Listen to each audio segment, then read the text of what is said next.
ಓಂ ಶ್ರೀ ಗುರುಭ್ಯೋ ನಮಃ. ಓಂ ಶ್ರೀ ಮಾತ್ರೆ ನಮಃ. ಗುರುಗಳ ಪಾದಾರವಿಂದಕ್ಕೆ ವಂದಿಸುತ್ತಾ ಎಲ್ಲ ಆತ್ಮಜ್ಯೋತಿಗಳಿಗೂ ನನ್ನ ನಮನಗಳು. ಈ ದಿನದ ತರಗತಿಯನ್ನ ಪ್ರಾರಂಭ ಮಾಡೋದಕ್ಕೆ ಮೊದಲು ಒಂದು ಶ್ಲೋಕವನ್ನು ಹೇಳೋಣ. ह्रीङ्कारासन गर्भितानलशिकां सौक्लीं कला बिभ्रतीं सौवर्णाम्बरधारिणीं वरसुधा दोतौ त्रिनेत्रोज्ज्वला वन्दे पुस्तकपाशमङ्कुशधर प्रभूषिताम् उज्ज्वलां त्वां गौरी परात्परकला श्रीचक्र संचारिणी श्रीचक्र संचारिणी. ओम श्री मात्रे नमः.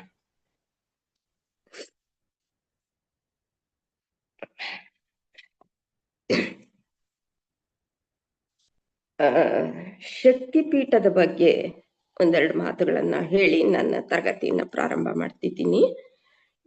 ಶಕ್ತಿಪೀಠಗಳು ಅಂತ ಅಂದಾಗ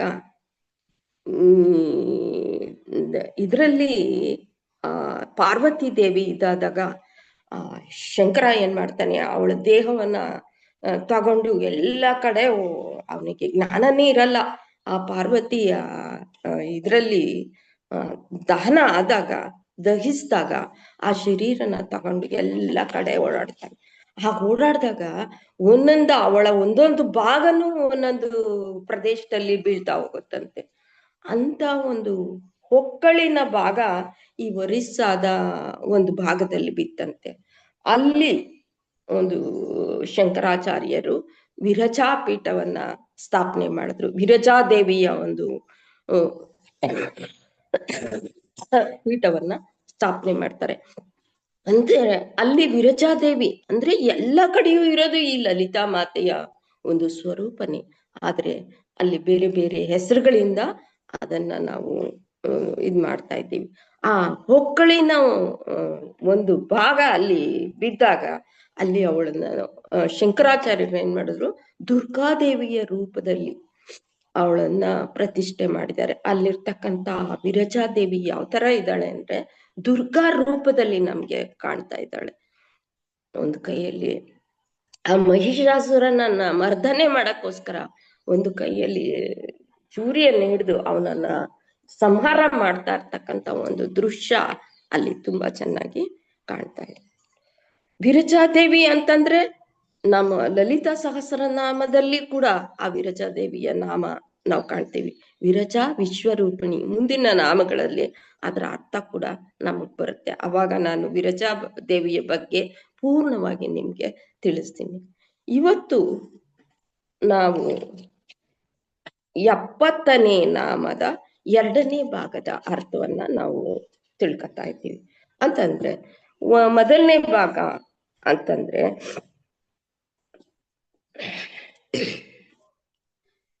ಎರಡನೇ ಭಾಗ ಅಂದ್ರೆ ಹ್ರೀಂಕಾರಿ ಹ್ರೀಮತಿ ಹೃದಯ ಹೇಯೋಪಾದೇಯ ವರ್ಜಿತ ಅಂತ ಇದೆ.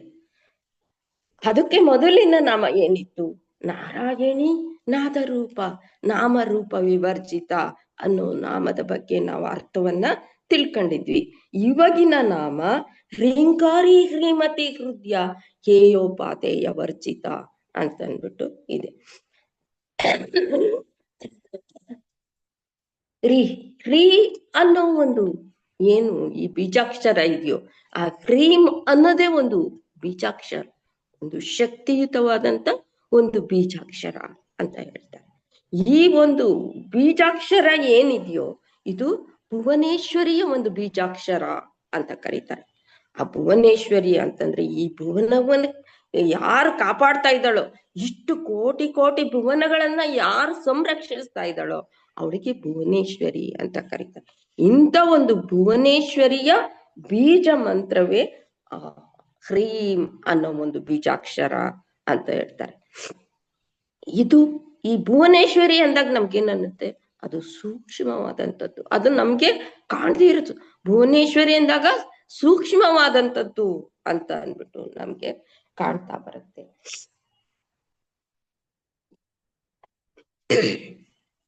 ನಾವು ಹಿಂದಿನ ನಾಮದಲ್ಲಿ ಏನು ನಾರಾಯಣಿ ನಾದರೂಪ ನಾಮರೂಪ ವಿವರ್ಜಿತ ಆ ಪರಬ್ರಹ್ಮ ಸ್ವರೂಪಿಣಿಯಾದಂತ ಆ ಮಾತೆ ಈ ಸೃಷ್ಟಿಯನ್ನ ಮಾಡ್ಬೇಕಾದ್ರೆ ಮೊದಲಿಗೆ ಒಂದು ಶಬ್ದದ ಮೂಲಕ ಈ ಸೃಷ್ಟಿಗೆ ಬಂತು.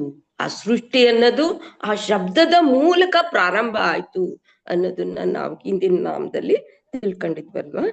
ಆ ರೀತಿಯಲ್ಲಿ ಆ ನಾದ ಅನ್ನೋದು ಏನಿದೆಯೋ ಅದೇ ಆ ಶಬ್ದ ಅನ್ನೋದು ಈ ಸೃಷ್ಟಿಗೆ ಮೊದಲು ಬಂತು. ಯಾವ ರೀತಿ ಬಂತು ಆ ನಾದ ಅನ್ನೋದು? ಓಂ ಅನ್ನೋ ಶಬ್ದದ ಮೂಲಕ ಈ ಸೃಷ್ಟಿಗೆ ಬಂತು ಅಂತ ಹೇಳ್ತೀವಿ. ಯಾವ ರೀತಿ ಈ ಓಂ ಅನ್ನೋ ಒಂದು ಶಬ್ದ ಇದೆಯೋ ಅದೇ ರೀತಿ ಈ ಹ್ರೀಂ ಅನ್ನೋ ಒಂದು ಏನು ಈ ಬೀಜಾಕ್ಷರ ಇದೆಯೋ ಅದು ಕೂಡ ಅದೇ ರೀತಿ ಈ ಪ್ರಪಂಚಕ್ಕೆ ಬಂದಿತ್ತು. ಓಂಗೂ ಹ್ರೀಂಗೂ ಬೇರೆ ವ್ಯತ್ಯಾಸನೇ ಇಲ್ಲ, ಎರಡು ಒಂದೇ. ಓಂ ಅನ್ನೋ ಒಂದು ಆ ನಾದ ಸ್ವರೂಪ ಆ ಪರಬ್ರಹ್ಮನ ಶಕ್ತಿಯನ್ನ ಹೇಗ್ ತಿಳಿಸ್ತಿದ್ಯೋ ಅದೇ ರೀತಿ ಈ ಹ್ರೀಂ ಅನ್ನೋ ಒಂದು ಬೀಜಾಕ್ಷರದ ನಾದ ಸ್ವರೂಪ ಕೂಡ ಆ ಪರಬ್ರಹ್ಮನ ಶಕ್ತಿಯನ್ನ ತಿಳಿಸುವುದರ ಜೊತೆಗೆ ಆ ಪರಬ್ರಹ್ಮನ ಶಕ್ತಿಯನ್ನ ತಿಳಿಸುವುದರ ಜೊತೆಗೆ ಶಿವಶಕ್ತಿಯರ ಐಕ್ಯತೆಯನ್ನ ಒಂದು ಸ್ವರೂಪವನ್ನ ಶಿವಶಕ್ತಿಯರ ಸ್ವರೂಪವನ್ನ ಈ ಹ್ರೀಂನಲ್ಲಿ ನಾವು ಕಾಣ್ತೀವಿ. ಓಂಕಾರದಲ್ಲಿ ಆ ಪರಬ್ರಹ್ಮನ ಶಕ್ತಿಯನ್ನ ನಾವು ಕಂಡ್ರೆ ಈ ಹ್ರೀಂಕಾರದಲ್ಲಿ ನಾವೇನ್ ನೋಡ್ತಾ ಇದ್ದೀವಿ? ಶಿವಶಕ್ತಿಯರ ಐಕ್ಯತೆಯ ಸ್ವರೂಪವನ್ನ ನಾವು ಈ ಹ್ರೀಂಕಾರದಲ್ಲಿ ಕಾಣ್ತಾ ಇದ್ದೀವಿ. ಆದ್ರಿಂದ ಇವೆರಡು ಒಂದೇ, ಇದೆರಡು ಬೇರೆ ಅಲ್ಲ ಅಂತ ಅಂದ್ಬಿಟ್ಟು ಹೇಳ್ತಾರೆ. ಈ ಹ್ರೀಂಕಾರ ಅನ್ನೋದನ್ನ ನಾವು ಎಲ್ಲಿ ಕಾಣ್ತಿದೀವಿ ಅಂತಂದ್ರೆ ಈ ಪಂಚದಶಾಕ್ಷರಿ ಮಂತ್ರ. ನಾನು ಆಗ್ಲೇ ಹಿಂದೆ ನಿಮ್ಗೆ ಈ ಪಂಚದಶಾಕ್ಷರಿ ಬಗ್ಗೆ ವಿವರಣೆಯನ್ನ ಕೊಟ್ಟಿದ್ದೀನಿ. ಲಲಿತಾ ಸಹಸ್ರನಾಮದಲ್ಲಿ ಪಂಚದಶಾಕ್ಷರಿ ಮಂತ್ರ ಅನ್ನೋದೇ ಒಂದು ಶ್ರೇಷ್ಠವಾದಂತ ಮಂತ್ರ. ಆ ಮಂತ್ರದ ಆ 3 ಖಂಡಗಳಿದೆ. ಆ ಪಂಚದಶಾಕ್ಷರಿ ಮಂತ್ರದಲ್ಲಿ ನಾವು 3 ಖಂಡಗಳನ್ನ ನೋಡ್ತಾ ಇದ್ದೀವಿ. ಆ 3 ಖಂಡದ ಕೊನೆಯ ಭಾಗದಲ್ಲಿ ಏನ್ ಬರ್ತಾ ಇದೆ?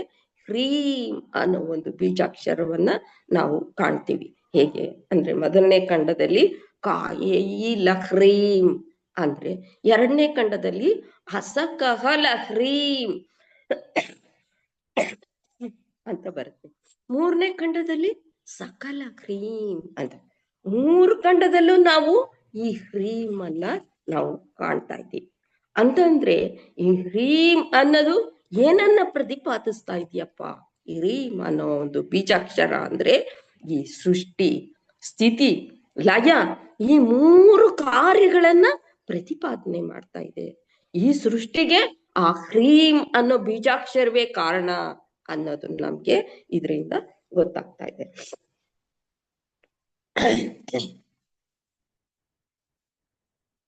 ಅದಕ್ಕೋಸ್ಕರ ಏನ್ ಹೇಳಿದ್ದಾರೆ ಅಂತಂದ್ರೆ, ಹಿಂದಿನ ನಾಮದಲ್ಲಿ ನಾದ ರೂಪ ವಿವರ್ಜಿತ ಅಂತ ನಾವು ಕೇಳಿದ್ವಲ್ವಾ. ಹಿಂದಿನ ನಾಮ ನಾದರೂಪ ಮತ್ತು ಈ ಹ್ರೀಂ, ಹಿಂದಿನ ನಾಮದ ನಾದರೂಪ ಮತ್ತು ಹ್ರೀಂ ಇವೆರಡಕ್ಕೂ ಏನೋ ಅನುಬಂಧ ಇದೆ ಅಂತ ಅಂದ್ಬಿಟ್ಟು ಈ ನಮ್ಮ ಉಪನಿಷತ್ಕಾರರು ಹೇಳ್ತಾ ಇದ್ದಾರೆ. ಅಂದ್ರೆ ಹಿಂದಿನ ನಾಮದಲ್ಲಿ ನಾವು ಏನಂತ ನೋಡಿದ್ವಿ ಅಂದ್ರೆ ನಾದ ರೂಪ ವಿವರ್ಜಿತ, ಹ್ರೀಂಕಾರ ನಾರಾಯಣಿ ನಾದ ರೂಪ ನಾಮರೂಪ ವಿವರ್ಜಿತ ಅಂತ ಅಂದ್ಬಿಟ್ಟು ನಾವು ಹಿಂದಿನ ನಾಮದಲ್ಲಿ ನೋಡಿದ್ವಲ್ವಾ. ಆ ನಾದ ರೂಪಕ್ಕೂ ನಾರಾಯಣಿ ಹೇಗೆ ಈ ಸೃಷ್ಟಿಯನ್ನ ನಾದ ರೂಪದಿಂದ ಸೃಷ್ಟಿ ಮಾಡಿದ್ಲು ಅನ್ನೋದಕ್ಕೂ ಈ ಹ್ರೀಂಕಾರಕ್ಕೂ ಎರಡಕ್ಕೂ ಈ ಉಪನಿಷತ್ಕಾರರು ಒಂದು ಅನುಬಂಧವನ್ನ ಸೂಚಿಸ್ತಾ ಇದ್ದಾರೆ. ವಿಶೇಷವಾದ ಒಂದು ಅನುಬಂಧವನ್ನ ಹೇಳ್ತಾ ಇದ್ದಾರೆ. ಹೇಗಪ್ಪ ಅದು ಅಂತಂದ್ರೆ, ಪರಮಾತ್ಮ ಏನ್ ಮಾಡ್ತಾನೆ? ಈ ಸೃಷ್ಟಿ ಮಾಡಕ್ಕೋಸ್ಕರ ಒಂದು ಸಂಕಲ್ಪವನ್ನ ಮಾಡ್ತಾನಂತೆ ಪರಮಾತ್ಮ. ನಾನು ಈ ಸೃಷ್ಟಿಯನ್ನ ಮಾಡ್ಬೇಕು ಅಂತ ಅವನಲ್ಲಿ ಒಂದು ಕೋರಿಕೆ ಅನ್ನೋದು, ಒಂದು ಸಂಕಲ್ಪ ಅನ್ನೋದು ಹುಟ್ಕೊಳತ್ತೆ. ಆ ಪರಮಾತ್ಮನಲ್ಲಿ ಬಂದಾಗ ಏನಾಗತ್ತೆ, ಅವನು ಈ ಸೃಷ್ಟಿ ಮಾಡ್ಬೇಕು ಅಂತ ಅನ್ಬಿಟ್ಟು ಮುಂದೆ ಬರ್ತಾನೆ, ಸಂಕಲ್ಪ ಮಾಡ್ತಾನೆ. ಆ ಸಂಕಲ್ಪ ಮಾಡಿದಾಗ ಏನಾಗತ್ತೆ, ಅವನಲ್ಲಿರ್ತಕ್ಕಂಥ ಒಂದು ಚಿಚ್ಚಕ್ತಿಯ ಶಕ್ತಿ ಏನಿರುತ್ತೋ ಆ ಶಕ್ತಿ ಏನಾಗತ್ತೆ, ಈ ಲೋಕ ಎಲ್ಲ ಹರಡ್ಕೊಳತ್ತೆ, ಅಂದ್ರೆ ಆವರಿಸ್ಬಿಡುತ್ತಂತೆ ಆ ಚಿಚ್ಚಕ್ತಿ ಅನ್ನೋದು. ಆ ಪರಮಾತ್ಮನ ಒಂದು ಚಿಚ್ಚಕ್ತಿ ಅನ್ನೋದು ಈ ಲೋಕವನ್ನೆಲ್ಲ ಆವರಿಸ್ಬಿಡುತ್ತೆ. ಅವನು ಸಂಕಲ್ಪ ಮಾಡಿದಾಗ ನಾನು ಸೃಷ್ಟಿ ಮಾಡ್ಬೇಕು ಈ ಪ್ರಪಂಚನ, ಈ ಜಗತ್ತನ್ನ ಅಂತ ಅವನು ಯಾವಾಗ ಅನ್ಕೋತಾನೋ ಅವಾಗ ಏನಾಗತ್ತೆ, ಅವನ ಚಿಚ್ಚಕ್ತಿ ಶಕ್ತಿ ಮೂಲಕ ಹೊರಗ್ ಬರುತ್ತೆ. ಆ ಶಕ್ತಿ ಮೂಲಕ ಹೊರ ಬಂದಂತ ಚಿಚ್ಚಕ್ತಿ ಏನಾಗತ್ತೆ, ಪ್ರಪಂಚವನ್ನೆಲ್ಲ ಆವರಿಸ್ಬಿಡುತ್ತಂತೆ. ಆ ಚಿಚ್ಚಕ್ತಿಗೆ ರೂಪ ಇಲ್ಲ, ಆದ್ರೆ ಅದನ್ನು ಹೇಗಿದೆ ಆ ಚಿಚ್ಚಕ್ತಿ ಅಂತ ಹೇಳೋದಕ್ಕೆ ಅದಕ್ಕೆ ರೂಪ ಇಲ್ಲ. ಅದಕ್ಕೇನ್ ಮಾಡ್ತಾರೆ, ಅದಕ್ಕೊಂದು ಹೆಸರು ಕೊಡ್ತಾರೆ, ಅದನ್ನೇ ಆಕಾಶ ಅಂತ ಅನ್ಬಿಟ್ಟು ಕರೀತಾರೆ. ಯಾವುದು ಆ ಪರಮಾತ್ಮನಿಂದ ಬಂದಂತ ಚಿಚ್ಚಕ್ತಿಯನ್ನ ಆಕಾಶ ಅಂತ ಅನ್ಬಿಟ್ಟು ಕರೀತಾರೆ.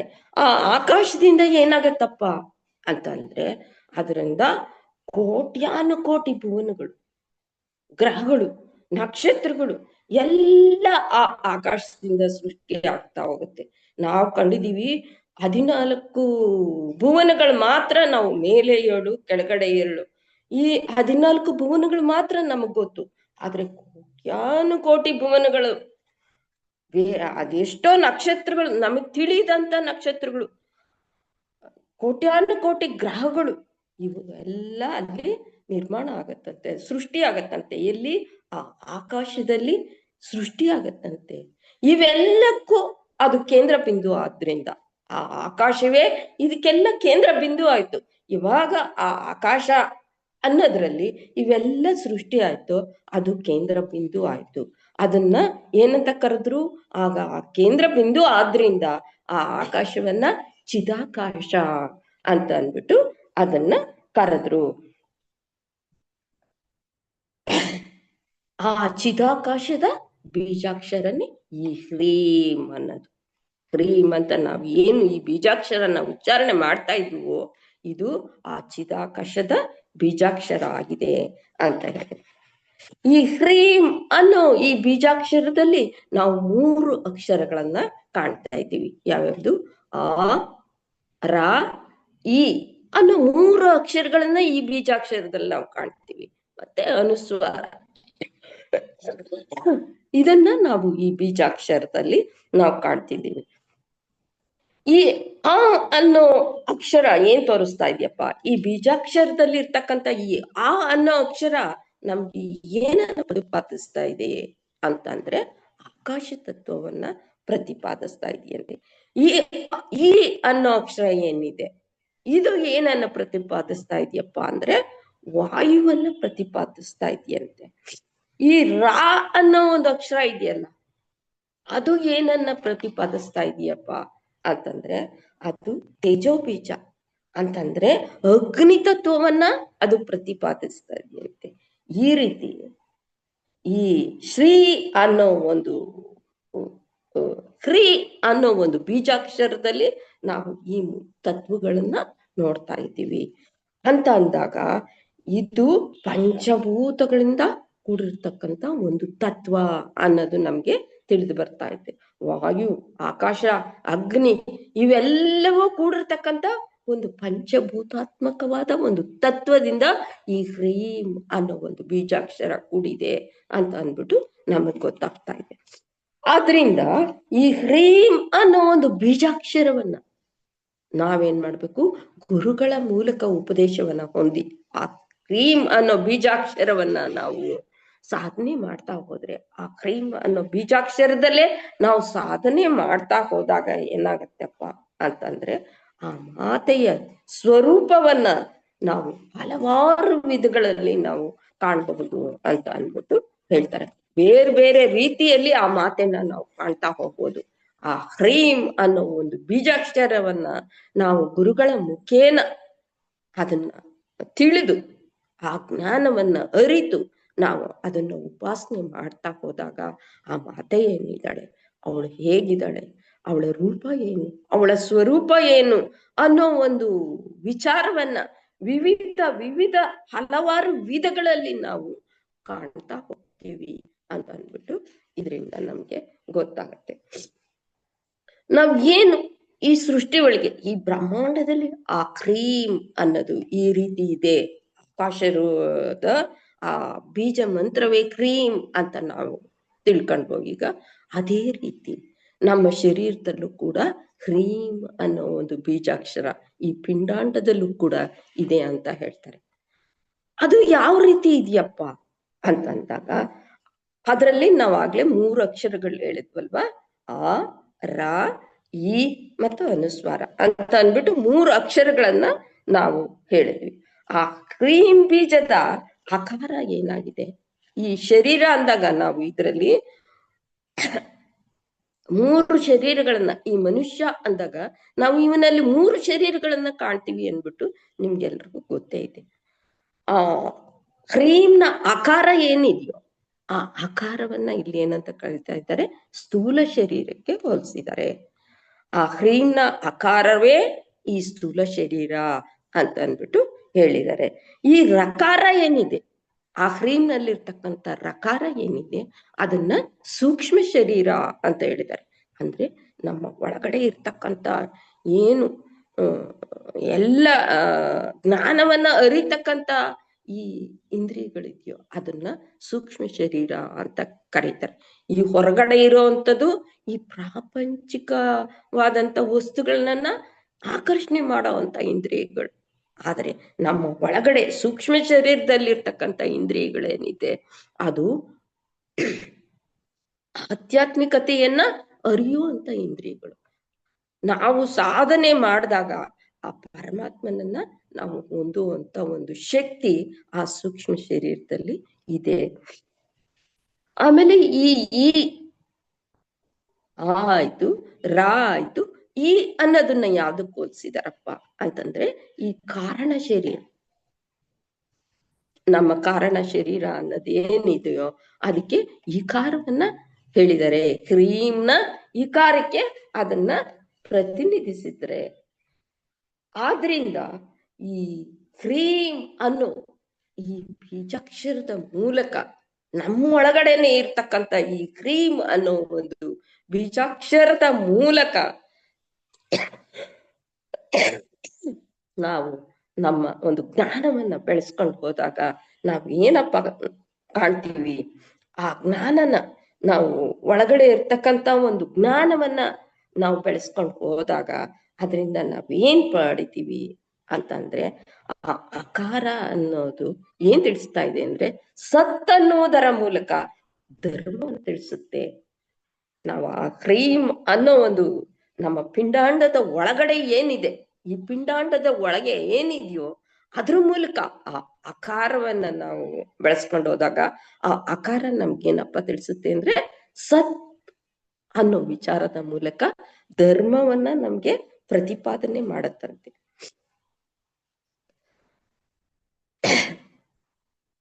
ಅದು ನಮ್ಗೆ ಧರ್ಮವನ್ನ ತಿಳಿಸುತ್ತೆ.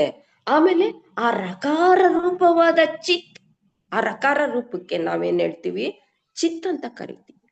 ಆ ಚಿತ್ತನ್ನ ನಾವು ಉಪಾಸನೆ ಮಾಡಿದಾಗ ನಮ್ಗೇನಪ್ಪ ದೊರೆಯುತ್ತೆ ಅಂದ್ರೆ ಸರ್ವಾರ್ಥ ಸಿದ್ಧಿನು, ಸರ್ವ ಸಂಪತ್ತನ್ನು ನಾವು ಈ ಇದಕ್ಕೆ ಪಡ್ಕೋಬಹುದು, ನಾವು ಈ ಯುಗದಲ್ಲಿ ಪಡಿಬಹುದು ಅಂತ ಅಂದ್ಬಿಟ್ಟು ಹೇಳುತ್ತೆ. ಆಮೇಲೆ ಆ ಕಾರಣಕ್ಕೆ ಶರೀರವಾದಂತ ಈ ಏನಿದೆ, ಆ ಈ ಅನ್ನೋ ಒಂದು ಅಕ್ಷರವನ್ನ ನಾವು ಉಪಾಸನೆ ಮಾಡಿದಾಗ ನಮ್ಗೆ ಅದರಿಂದ ಏನಪ್ಪ ದೊರೆಯುತ್ತೆ ಅಂತಂದ್ರೆ ಆ ಆನಂದ ಸ್ವರೂಪವಾದಂಥದ್ದು ಆ ಈನನ್ನ ನಾವು ಉಪಾಸನೆ ಮಾಡಿದಾಗ ನಮ್ಮ ಸರ್ವ ಕೋರಿಕೆಗಳು ಏನಿದೆ ಆ ಕೋರಿಕೆಗಳೆಲ್ಲ ನೆರವೇರುತ್ತೆ ಅಂತ ಹೇಳ್ತಾರೆ. ಅಂದ್ರೆ ನಾವು ಏನು ಚತುರ್ವಿಧ ಫಲ ಪುರುಷಾರ್ಥಗಳು ಅಂತ ಹೇಳ್ತಾ ಇದ್ದೀವೋ, ಧರ್ಮ, ಅರ್ಥ, ಕಾಮ, ಮೋಕ್ಷ, ಈ ಚತುರ್ವಿಧ ಫಲ ಪುರುಷಾರ್ಥಗಳನ್ನ ಭೌತಿಕವಾಗಿ ಮತ್ತು ಆಧ್ಯಾತ್ಮಿಕವಾಗಿ ನೀಡುವಂತ ಒಂದು ಶಕ್ತಿ ಈ ಹ್ರೀಂ ಬೀಜಾಕ್ಷರಕ್ಕೆ ಇದೆ ಅಂತ ಹೇಳ್ತಾರೆ. ಆದ್ರಿಂದ ಈ ಹ್ರೀಮನ್ನ ನಾವು ಉಪಾಸನೆ ಮಾಡ್ಬೇಕು ಅನ್ನೋದು ನಮ್ಮ ಶಾಸ್ತ್ರಕಾರರು ಹೇಳ್ತಾ ಇದ್ದಾರೆ. ಅಂದ್ರೆ ಈ ಹ್ರೀಮನ್ನ ನಾವು ಉಪಾಸನೆ ಮಾಡ್ಬೇಕು ಅಂತ ಅಂದ್ಬಿಟ್ಟು ನಾವು ಏನ್ ಮಾಡ್ಬೇಕು, ಆ ದೇವಿನ ನಾವು ಹೊಂದ್ಬೇಕು. ಹ್ರೀಮನ್ನ ಆ ಬೀಜಾಕ್ಷರವನ್ನ ನಾವು ಉಪಾಸನೆ ಮಾಡ್ಬೇಕು ಅಂದಾಗ ನಾವು ಎಲ್ಲೋ ಹಿಮಾಲಯಕ್ಕೋ ಯಾವುದೋ ಭುವನಗಳಿಗೋ, ಅಯ್ಯೋ ನಾವು ಮುಂದಿನ ಜನ್ಮದಲ್ಲಿ ಪುಣ್ಯ ಮಾಡಿ ಪಡ್ಕೋಬಹುದು ಅನ್ನೋದು ಅದ್ ಯಾವುದೂ ಇಲ್ಲ. ನಾವೆಲ್ಲೋ ಹೋಗ್ಬೇಕು, ಎಲ್ಲೋ ಪಡ್ಕೋಬೇಕು, ಹಿಮಾಲಯಕ್ಕೆ ಹೋಗ್ಬೇಕು, ಇನ್ನೆಲ್ಲ ಹೋಗ್ಬೇಕು ಅನ್ನೋ ಒಂದು ಇದಿಲ್ಲ. ಅದನ್ನ ನಾವು ಈ ಶರೀರದಿಂದಲೇ ಪಡ್ಕೋಬಹುದು. ಯಾವ ಭುವನಕ್ಕೂ ನಾವು ಹೋಗ್ಬೇಕಾದಿಲ್ಲ. ಮೇಲಿಂದ ಕೆಳಗಿನವರೆಗೂ, ಮೇಲಿನ ಭಾಗ 7 ಭುವನಗಳು, ಕೆಳಗಿನ ಭಾಗ 7 ಚತುರ್ದಶ ಭುವನಗಳು ಕೂಡ ಈ ಶರೀರನೇ ಆಗಿರೋದ್ರಿಂದ, ಈ ಶರೀರದಲ್ಲೇ ಆ ಹ್ರೀಂ ಅನ್ನೋ ಒಂದು ಬೀಜಾಕ್ಷರ ಇರೋದ್ರಿಂದ ನಾವೇನ್ ಮಾಡ್ಬೇಕು, ಆ ಮಾತೆಯ ಸ್ವರೂಪವನ್ನ ನಾವು ಈ ಶರೀರದಿಂದಲೇ ತಿಳ್ಕೋಬಹುದು ಅಂತ ಅಂದ್ಬಿಟ್ಟು ನಮ್ಮ ಶಾಸ್ತ್ರಕಾರರು ಹೇಳ್ತಾ ಇದ್ದಾರೆ. ಈ ಶರೀರನೇ ನಮ್ಮ ಚತುರ್ದಶ ಭುವನವೂ ಆಗಿದೆ ಅಂತಂದಾಗ ಇಲ್ಲೇನಿದೆ, ಇದು ಪಂಚಭೂತಗಳಿಂದ ಈ ಶರೀರ ಕೂಡಿದೆ. ಪಂಚಭೂತಗಳಿಂದ ಮತ್ತು ಪಂಚತತ್ವಗಳಿಂದ ಕೂಡಿದಂತ ಈ ಶರೀರ ಆಗಿದೆ. ಆ ಪರಮಾತ್ಮನಿಂದ ಆಗಿರ್ತಕ್ಕಂಥದ್ದು ಈ ಶರೀರ. ಅದು ವ್ಯಷ್ಟಿಯಲ್ಲಿ ಇದಾಗಿದ್ರೆ ಅದು ಇದರಲ್ಲಿ ಅದಾಗಿದೆ. ಆ ಪ್ರಪಂಚ ಅನ್ನೋದು ಸಮಷ್ಟಿಯೊಳಗೆ ಆಗಿದೆ. ಇದು ವ್ಯಷ್ಟಿ. ಈ ಪಿಂಡಾಂಡವನ್ನ ನಾವು ವ್ಯಷ್ಟಿ ಅಂತ ಕರಿತೀವಿ, ಆ ಬ್ರಹ್ಮಾಂಡವನ್ನ ಸಮಷ್ಟಿ ಅಂತ ಕರಿತೀವಿ. ಈ ವ್ಯಷ್ಟಿಯಲ್ಲಿ ಇದಾಗಿರೋದ್ರಿಂದ ಈ ಪಂಚಭೂತಗಳು ಮತ್ತು ಪಂಚತತ್ವಗಳಿಂದ ಈ ಶರೀರ ಅನ್ನೋದು ಆಗಿರೋದ್ರಿಂದ ಇಲ್ಲೇನಾಗಿದೆ, ಎಲ್ಲ ಈ ಹೃದಯದ ಸ್ಥಾನ ಏನಿದೆ ಇದು ಆಕಾಶ ತತ್ವದಿಂದ ಕೂಡ್ಕೊಂಡಿದೆ. ಈ ಹೃದಯದ ಸ್ಥಾನವನ್ನ ನಾವು ಆಕಾಶ ತತ್ವಕ್ಕೆ ಹೋಲಿಸ್ತಾ ಇದ್ದೀವಿ. ಈ ಪ್ರಾಣಶಕ್ತಿ ಅಂತ ನಾವೇನು ಹೇಳ್ತೀವಿ, ಆ ಪ್ರಾಣ ಸ್ಥಾನವೇ ವಾಯುಸ್ಥಾನ. ಆ ವಾಯುಸ್ಥಾನ ಅಂತ ಏನ್ ಹೇಳ್ತೀವಿ ನಾವು, ಅದು ಪ್ರಾಣಸ್ಥಾನ ಅಂತ ಹೇಳ್ತೀವಿ. ನಮ್ಮಲ್ಲಿರೋ ಕುಂಡಲಿನಿ, ಮೂಲಾಧಾರದಲ್ಲಿ ಕುಂಡಲಿನಿ ಇದೆ ಅಂತ ಅನ್ಬಿಟ್ಟು ನಾವು ಹಿಂದಿನ ನಾಮಗಳಿಂದ ತಿಳಿದು ಬಂದಿದ್ದೀವಿ. ಆ ಕುಂಡಲಿನಿ ಅನ್ನೋದು ಏನಿದೆ ಅದೇ ಅಗ್ನಿಸ್ಥಾನ. ನೋಡಿ, ವ್ಯಷ್ಟಿಯಲ್ಲಿ ಸಮಷ್ಟಿಯಲ್ಲಿ ಏನೇನಿದೆಯೋ ಅದು ಈ ಶರೀರದಲ್ಲಿ, ಈ ವ್ಯಷ್ಟಿಯಲ್ಲಿ ಕೂಡ ಇದೆ. ಆದ್ರಿಂದ ನಾವು ಹಿಮಾಲಯಕ್ಕೆ ಹೋಗ್ಬೇಕು, ಅಲ್ಲೋಗ್ಬೇಕು, ಇಲ್ಲೋಗ್ಬೇಕು, ಆ ದೇವಿನ ಕಾಣ್ಬೇಕು ಅನ್ನೋದಿಲ್ಲ. ನಮ್ಮ ಶರೀರದ ಮೂಲಕನೇ ನಾವು ಆರಾಧನೆ ಮಾಡ್ತಾ ಹೋದ್ರೆ, ಉಪಾಸಿಸ್ತಾ ಹೋದ್ರೆ, ನಾವು ಆ ಜ್ಞಾನವನ್ನ ತಿಳಿತಾ ಹೋದಾಗ ಏನಾಗುತ್ತೆ, ನಮ್ಗೆ ಆ ಮಾತೆಯ ಒಂದು ಸ್ವರೂಪ ಏನಿದೆ ಅದನ್ನ ನಾವು ತಿಳ್ಕೊಳ್ಳೋದಿಕ್ಕೆ ಅನುಕೂಲ ಆಗತ್ತೆ ಅಂತಂದ್ಬಿಟ್ಟು ಶಾಸ್ತ್ರ ಹೇಳ್ತಾ ಇದೆ. ಆದ್ರಿಂದ ಈ ನಾಮದಿಂದ ನಮ್ಗೇನಪ್ಪ ಬರುತ್ತೆ ಅಂತಂದ್ರೆ, ನಾವು ನಮ್ಮ ಶರೀರದಲ್ಲೇ ಇರ್ತಕ್ಕಂಥ ಆ ಪರಬ್ರಹ್ಮ ಸ್ವರೂಪಿಣಿಯನ್ನ ಸಾಧನೆಯ ಮೂಲಕ, ಭಕ್ತಿಯ ಮೂಲಕ, ಸಾಧನೆ ಮಾಡಕ್ಕಾಗ್ಲಿಲ್ಲ, ಆ ಶಕ್ತಿ ಇಲ್ಲ ಅಂದಾಗ ಸಾಮಾನ್ಯ ಮನುಷ್ಯರು ಆ ಭಕ್ತಿಯ ಮೂಲಕ ಆ ಮಾತೆನ್ನ ನಾವು ಒಲಿಸ್ಕೋಬಹುದು. ಈ ಶರೀರ ಅನ್ನೋದು ಏನ್ ಹೇಳ್ತಿದೀವಿ ನಾವು, ನನ್ನದಲ್ಲ. ಈ ಶರೀರ ಅನ್ನೋದು ನನ್ನದಲ್ಲ, ಪಂಚಭೂತಗಳಿಂದ ಆಗಿರೋದು, ಪಂಚತತ್ವಗಳಿಂದ ಆಗಿರೋದು. ಈ ಪಂಚಭೂತಗಳು ಪಂಚತತ್ವಗಳು ಎಲ್ಲಿಂದ ಬಂತು? ಆ ಪರಬ್ರಹ್ಮ ಸ್ವರೂಪಿಣಿಯಿಂದ ಬಂದಂಥದ್ದು. ಆ ಪರಬ್ರಹ್ಮ ಸ್ವರೂಪಿಣಿಯಿಂದ ಆಗಿರ್ತಕ್ಕಂಥ ಈ ಶರೀರದಿಂದ ನಾವು ಆ ಮಾತೆನ ಕಾಣಬಹುದು ಅಂತ ಅಂದ್ಬಿಟ್ಟು ಈ ನಾಮದಿಂದ ನಮ್ಗೆ ತಿಳಿದು ಬರ್ತಾ ಇದೆ. ಮುಂದಿನ ನಾಮಕ್ಕೆ ನಾವು ಹೀಗೆ ಹೋಗೋಣ. ಮುಂದಿನ ನಾಮ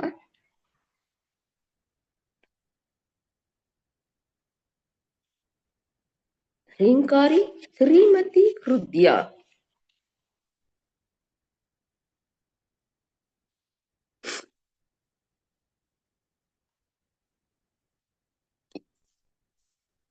ಮತಿ ಅಂತ ಹೇಳ್ತಾ ಇದ್ದಾರೆ. ಶ್ರೀಮತಿ. ಮತಿ ಅಂತಂದ್ರೆ ಏನಪ್ಪ ಅಂತಂದ್ರೆ, ಮತಿ ಅಂದ್ರೆ ಬುದ್ಧಿ ಅಥವಾ ಸ್ವಭಾವ ಅಂತ ಹೇಳ್ತಾರಲ್ವ. ಸ್ವಭಾವ ಅಂತಂದ್ರೆ ಒಬ್ಬೊಬ್ರು ಮನುಷ್ಯನ ಸ್ವಭಾವನೂ ಒಂದೊಂದ್ ತರ ಇರುತ್ತೆ, ಬೇರೆ ಬೇರೆ ತರ ಇರುತ್ತೆ. ಆತ್ಮ ಒಂದೇ, ಎಲ್ರಿಗೂ ಆ ಪರಮಾತ್ಮ ಆತ್ಮ ಒಂದೇ ಕೊಟ್ಟಿದ್ದಾನೆ, ಆದ್ರೆ ಅವರ ಸ್ವಭಾವಗಳು ಬೇರೆ ಬೇರೆ ಇರುತ್ತೆ. ಅದೇ ರೀತಿ ಇಲ್ಲಿ ಕ್ರೀಮ್ ಅನ್ನೋ ಒಂದು ಬೀಜಾಕ್ಷರದ ಒಂದು ಸ್ವಭಾವನ, ಆ ಮಾತೆಯ ಸ್ವಭಾವನ ಇಲ್ಲಿ ಏನ್ ಹೇಳ್ತಾ ಇದ್ದಾರಪ್ಪ ಅಂತಂದ್ರೆ, ಆ ಹ್ರೀಂ ಅನ್ನೋದಕ್ಕೆ ಇಲ್ಲಿ ಲಜ್ಜೆ ಅಂತ ಹೇಳ್ತಾ ಇದ್ದಾರೆ. ಆ ಹ್ರೀಂ ಬೀಜಾಕ್ಷರದಕ್ಕೆ ಇಲ್ಲಿ ಲಜ್ಜೆ ಅಂತ ಹೇಳ್ತಾರೆ. ಲಜ್ಜೆ ಅಂದ್ರೆ ಏನು ಅಂತಂದ್ರೆ ನಾಚಿಕೆ ಅಂತಾರೆ. ಅಂದ್ರೆ ನಾಚಿಕೆ ಅಂತಂದ್ರೆ ಏನಪ್ಪ ಅಂತಂದ್ರೆ, ನಾಚಿಕೆ ಅಂದ್ರೆ ನಾವು ಈ ಲೋಕ ವ್ಯವಹಾರದಲ್ಲಿ ಬೇರೆ ರೀತಿ ನೋಡ್ತಾ ಹೋಗ್ತೀವಿ. ಆದರೆ ಈ ಆಧ್ಯಾತ್ಮಿಕ ರೂಪದಲ್ಲಿ ನಾವು ಲಜ್ಜೆ ಅಥವಾ ನಾಚಿಕೆ ಅಂತ ಏನ್ ಹೇಳ್ತೀವಪ್ಪ ಅಂತಂದ್ರೆ, ಯಾರು ಧರ್ಮ ರೀತಿಯಲ್ಲಿ ನಡೀತಾ ಹೋಗ್ತಾರೋ ಅಂತಂದ್ರೆ, ಆ ಅಧರ್ಮದಿಂದ ದೂರ ಇರೋದು, ಅಧರ್ಮಕ್ಕೆ ಹೋಗದೆ ಧರ್ಮ ರೀತಿಯಿಂದ ತನ್ನ ಜೀವನವನ್ನ ನಡೆಸ್ತಾರೋ, ಧರ್ಮ ರೀತಿಯಿಂದ ಇರ್ತಾರೋ, ಅದಕ್ಕೆ ನಾಚಿಕೆ ಅಂತ ಹೇಳ್ತಾರೆ ಒಂದು ಅರ್ಥದಲ್ಲಿ. ಇನ್ನೊಂದು ಅರ್ಥದಲ್ಲಿ ಇದನ್ನ ಲೀನ ಮಾಡ್ಕೊಳ್ಳೋದು, ಒಳಕ್ಕೆ ತಗೊಳ್ಳೋದು. ಕ್ರೀಮ್ ಅನ್ನೋ ಇದರಲ್ಲಿ ಈ ಲಜ್ಜೆ ಅನ್ನೋದನ್ನ ಏನ್ ಹೇಳ್ತಾ ಇದ್ದಾರೆ, ಒಳಕ್ಕೆ ತಗೊಳ್ಳೋದು ಅಂತ ಅನ್ಬಿಟ್ಟು ಹೇಳ್ತಾ ಇದ್ದಾರೆ. ಒಳಕ್ಕೆ ತಗೊಳ್ಳೋದು ಅಂತಂದ್ರೆ ಏನು ಅಂತ ಅಂದಾಗ, ಅಂದ್ರೆ ಅಂದ್ರೆ ಮಾತೆ ತನ್ನಲ್ಲಿ ಲಯ ಮಾಡ್ಕೊಳ್ಳೋದು. ಲಯ ಮಾಡ್ಕೊಳ್ಳೋದು ಅಂತ ಅಂದ್ರೆ ಅಂತರ್ಮುಖತೆಯನ್ನ ಹೊಂದೋದು. ನಾವು ಈ ಬಾಹ್ಯದಲ್ಲಿ ನಾವು ಏನನ್ನು ಆ ಮಾತನ್ನ ನೋಡಕ್ಕಾಗಲ್ಲ. ಈ ಬಾಹ್ಯದಲ್ಲಿದ್ದಾಗ ಈ ಬಾಹ್ಯ ಪ್ರಪಂಚದ ಆಕರ್ಷಣೆಗೆ ನಾವು ಒಳಗಾಗ್ತಾ ಇರ್ತೀವಿ. ಅಂತರ್ಮುಖತೆಯನ್ನ ಹೊಂದಾಗ, ನಾವು ನಮ್ಮ ಶರೀರದ ಒಳಕ್ಕೆ ಹೋದಾಗ, ನಮ್ಮ ಮನಸ್ಸು ಅನ್ನೋದು ಆ ಸೂಕ್ಷ್ಮ ಶರೀರದಲ್ಲಿ ಅದನ್ನ ನಾವು ಕಂಡ್ಕೊಂಡಾಗ, ಆ ಮನಸ್ಸನ್ನ ನಾವು ಹಿಡಿದಿಟ್ಟಾಗ ನಮ್ಗೆ ಏನಾಗತ್ತೆ, ಈ ಮಾತೆಯನ್ನ ನಾವು ಕಾಣೋದಕ್ಕೆ ಅನುಕೂಲ ಆಗತ್ತೆ. ಅಂದ್ರೆ ಆ ಪರತತ್ವದಲ್ಲಿ ನಮ್ಮನ್ನ ಲೀನ ಮಾಡ್ತಾಳೆ ಅಂತಂದ್ರೆ, ಆ ಮನಸ್ಸು ನಮ್ಮನ್ನ ಪರತತ್ವದಲ್ಲಿ ಲೀನಗೊಳಿಸುತ್ತೆ. ನಾವು ಒಳಕ್ಕೆ ಹೋದಾಗ, ಅಂತರ್ಮುಖತೆಯನ್ನು ಹೊಂದಿದಾಗ ನಾವು ಪರತತ್ವದಲ್ಲಿ ಲೀನ ಆಗ್ತೀವಿ ಅಂತ ಅಂದ್ಬಿಟ್ಟು ಇದರ ಅರ್ಥ. ಯಾವುದು ಈ ಮತಿ ಅನ್ನೋದಕ್ಕೆ ಅದು ಅರ್ಥ ಆಗತ್ತೆ. ಮತಿ ಅಂದ್ರೆ ಬುದ್ಧಿ ಅಥವಾ ಸ್ವಭಾವ ಅಂತ ಹೇಳ್ತಾರೆ. ಆ ಮಾತೆಯ ಸ್ವಭಾವ ಏನಪ್ಪ ಅಂತ ಅಂದ್ರೆ, ನಾವು ಯಾವಾಗ ಅಂತರ್ಮುಖತೆಯನ್ನ ಹೊಂದಿಸಿ, ಆ ಅಂತರ್ಮುಖತೆಯಿಂದ ಆ ಪರತತ್ವದಲ್ಲಿ ನಮ್ಮನ್ನ ಸ್ವಭಾವ ಆ ಮಾತೆಯದಾಗಿದೆ ಅಂತ ಅಂದ್ಬಿಟ್ಟು ಇದರಿಂದ ನಮ್ಗೆ ಗೊತ್ತಾಗ್ತಾ ಇದೆ. ಈ ಹ್ರೀಂ ಅನ್ನೋ ಬೀಜಾಕ್ಷರ ಏನಿದೆ, ಇದೇ ಅಂತಿಮವಾದದ್ದು, ಇದೇ ಮೊದಲು ಮತ್ತು ಇದೇ ಅಂತಿಮವಾದದ್ದು. ಇದೇ ಮೋಕ್ಷಕಾರಿಣಿ ಮತ್ತು ಲಯಕಾರಿಣಿನೂ ಇದೇ ಆಗಿರೋದ್ರಿಂದ ಹ್ರೀಂ ಅನ್ನೋದೇ ಒಂದು ಅದ್ಭುತವಾದಂತ ಒಂದು ಬೀಜಾಕ್ಷರ. ಇಂತಹ ಮೋಕ್ಷವನ್ನ ಕೊಡುವಂತಹ ಆ ಒಂದು ಸ್ವಭಾವವನ್ನ ಹೊಂದಿರತಕ್ಕಂತ ಆ ಹ್ರೀಂಕಾರದಲ್ಲಿರ್ತಕ್ಕಂಥ ಆ ಮಾತೆಯ ಒಂದು ಸ್ಥಳನ ನಾವು ಕಾಣ್ಬೇಕು ಅಂತಂದ್ರೆ, ಆ ಮಾತೆಯನ್ನೋಳು ಹ್ರೀಂಕಾರದ ಮೂಲಕ ಮೋಕ್ಷವನ್ನು ಕೊಡ್ತಾ ಇದ್ದಾಳೆ ನಮ್ಗೆ. ಈ ಜಗತ್ತಿನಲ್ಲಿ ಒಂದು ಉತ್ತಮವಾದ ಜೀವನವನ್ನ ನಡೆಸುವಂತ ಒಂದು ಅವಕಾಶವನ್ನ ಕೊಡ್ತಾ ಇದ್ದಾಳೆ. ಇಂಥ ಒಂದು ಮಾತೆಯನ್ನ ನಾವು ಕಾಣ್ಬೇಕು, ಆಕೆ ಇರೋ ಸ್ಥಳ ಎಲ್ಲಿ ಅಂತ ನಾವು ತಿಳಿಬೇಕು ಅಂತ ಅಂದಾಗ, ಅದಕ್ಕೆ ಭಾವನೋಪನಿಷತ್ನಲ್ಲಿ ಏನ್ ಹೇಳ್ತಾ ಇದೆಯಪ್ಪ ಅಂತ ಅಂದ್ರೆ, ಆ ಮಾತೆಯ ಒಂದು ಸ್ಥಳ ಆ ಕೈಲಾಸದಲ್ಲೂ ಸಿಕ್ಕಲ್ವಂತೆ, ಮತ್ತೆ ವೈಕುಂಠದಲ್ಲೂ ಅಲ್ಲ. ಹಾಗಾದ್ರೆ ಇನ್ನೆಲ್ಲಿದ್ದಾಳೆ? ಆ ವೈಕುಂಠದಲ್ಲೂ ಸಿಕ್ಕಲ್ಲ, ಕೈಲಾಸದಲ್ಲೂ ಸಿಕ್ಕಲ್ಲ. ಹಾಗಾದ್ರೆ ಇನ್ನೆಲ್ಲಿ ಆ ಮಾತೆಯ ಒಂದು ಸ್ಥಳವನ್ನ ನಾವು ಕಾಣ್ತೀವಿ ಅಂತ ಅಂದಾಗ ಆ ಮಾತೆಯ ಸ್ಥಳವನ್ನ ನಾವು ಎಲ್ಲಿ ಕಾಣ್ತೀವಿ ಅಂದಾಗ ಈ ಹೃದಯ ಕಮಲದಲ್ಲಿ. ಯಾರ ಹೃದಯ ಕಮಲದಲ್ಲಿ ನಾವು ಕಾಣ್ತೀವಿ ಅಂತಂದ್ರೆ ಜ್ಞಾನಿಗಳ ಹೃದಯ ಕಮಲದಲ್ಲಿ ನಾವು ಅವಳ ಸ್ಥಳವನ್ನ ನಾವು ಕಾಣ್ತೀವಿ ಅಂತ ಅಂದ್ಬಿಟ್ಟು ಭಾವನೋಪನಿಷತ್ತು ಹೇಳುತ್ತೆ. ಜ್ಞಾನಿಗಳು ಅಂದ್ರೆ ಸಾಮಾನ್ಯರು ಅದನ್ನು ತಿಳ್ಕೊಳಕ್ಕಾಗಲ್ಲ. ಜ್ಞಾನಿಗಳು ಅಂದಾಗ ಅವರು ಇನ್ನೆಲ್ಲೂ ಇಲ್ಲ ಇರೋದು ಈ ಶರೀರದಲ್ಲೇ ಅನ್ನೋ ಜ್ಞಾನವನ್ನ ಅವ್ರು ಆಗ್ಲೇ ಪಡ್ಕೊಂಡ್ಬಿಟ್ಟಿರ್ತಾರೆ. ನಾವಿನ್ನೆಲ್ಲೂ ಹೋಗ್ಬೇಕಾದಿಲ್ಲ, ವೈಕುಂಠಕ್ಕೂ ಬೇಡ, ಯಾವ ಇದಕ್ಕೂ ಹೋಗ್ಬೇಕಾದಿಲ್ಲ. ಅವಳು ಇರೋದು ನಮ್ಮಲ್ಲೇ ಇದ್ದಾಳೆ, ನಮ್ಮ ಹೃದಯ ಕಮಲದಲ್ಲೇ ಅವಳು ಸ್ಥಳ ಮಾಡಿ ಕೂತಿದ್ದಾಳೆ ಅನ್ನೋ ಒಂದು ಅರ್ಥವನ್ನ ಆ ಜ್ಞಾನಿಗಳು ಆಗ್ಲೇ ತಿಳ್ಕೊಂಡಿರ್ತಾರೆ. ಆದ್ರಿಂದ ನಾವು ಕೂಡ ಆ ಜ್ಞಾನವನ್ನ ಹೊಂದಿ ನಮ್ಮ ಹೃದಯ ಕಮಲದಲ್ಲಿರ್ತಕ್ಕಂಥ ಆ ಮಾತೆಯನ್ನ ನಮ್ಮ ಭಾವನೆಯ ಮೂಲಕ ತಿಳಿಯೋದಿಕ್ಕೆ ನಾವು ಪ್ರಯತ್ನ ಪಡಬೇಕು. ಈ ಮನುಷ್ಯ ಜೀವನ ಅನ್ನೋದು ತುಂಬಾ ಅಪರೂಪ. ಈ ಜೀವನ ಅನ್ನೋದು ಸಿಕ್ಕದೇ ಒಂದು ಅದೃಷ್ಟದ ಒಂದು ವಿಚಾರ. ಅಯ್ಯೋ ಕೆಲವ್ರು ಅಂತಾರೆ, ಅಯ್ಯೋ ಯಾಕಪ್ಪ ನನ್ಗೆ ಈ ಮನುಷ್ಯ ಜೀವನ ಕೊಟ್ಟೆ ಅಂತ ಬೇಸರವಾಗಿ ಆ ಜೀವನದ ಬಗ್ಗೆ ಮಾತಾಡ್ತಾರೆ. ಆದ್ರೆ ಈ ಮನುಷ್ಯ ಜೀವನ ಅನ್ನೋದು ಅತ್ಯುತ್ತಮವಾದಂತ ಜೀವನ. ಇದರಿಂದ ನಾವು ಮೋಕ್ಷವನ್ನ ಹೊಂದ್ಬೋದು. ಈ ಜೀವನ ಹೊಂದಬೇಕಾರೆ, ಈ ಮನುಷ್ಯ ಜೀವನವನ್ನು ಹೊಂದಬೇಕಾದ್ರೆ ಎಷ್ಟೋ ಯೋನಿಗಳಲ್ಲಿ ನಾವು ಹುಟ್ಟು ಸಾವು ಇವುಗಳಲ್ಲಿ ಬೆಂದು ಈ ಕೊನೆಯದಾಗಿ ಈ ಮನುಷ್ಯ ಜೀವನಕ್ಕೆ ನಾವು ಬಂದಿರ್ತೀವಿ. ಈ ಮನುಷ್ಯ ಜೀವನಕ್ಕೆ ಬಂದಾಗ ಏನ್ ಮಾಡ್ಬೇಕು, ನಾವು ಈ ಪವಿತ್ರವಾದ ಜೀವನದಲ್ಲಿ ಆ ಪರಮಾತ್ಮನನ್ನ ಸೇರೋದಿಕ್ಕೆ, ಅವನ ಲಯವಾಗೋದಕ್ಕೆ, ಮೋಕ್ಷವನ್ನ ಹೊಂದೋ ಅಂತ ಒಂದು ಪ್ರಯತ್ನವನ್ನ ನಾವು ಈ ಜೀವನದಲ್ಲಿ ಮಾಡ್ಬೇಕಾಗತ್ತೆ. ಅದಕ್ಕೆ ಈ ಉಪನಿಷತ್ತುಗಳು, ವೇದಗಳು ಇವೆಲ್ಲ ನಮಗೆ ಮಾರ್ಗವನ್ನು ಸೂಚಿಸ್ತಾ ಇದೆ, ದಾರಿಯನ್ನು ಸೂಚಿಸ್ತಾ ಇದೆ. ಗುರುಗಳ ಮುಖಾಂತರ ಆ ಮಾರ್ಗವನ್ನ ನಾವು ಕಟ್ಕೊಂಡು ಆ ಮಾತನ್ನ ನಾವು ಹೊಂದಿ ಈ ಜನ್ಮದಲ್ಲಿ ಮೋಕ್ಷವನ್ನ ಪಡ್ಕೋಬೇಕು ಅನ್ನೋದು ಈ ನಾಮದಿಂದ ನಮಗೆ ಗೊತ್ತಾಗತ್ತೆ.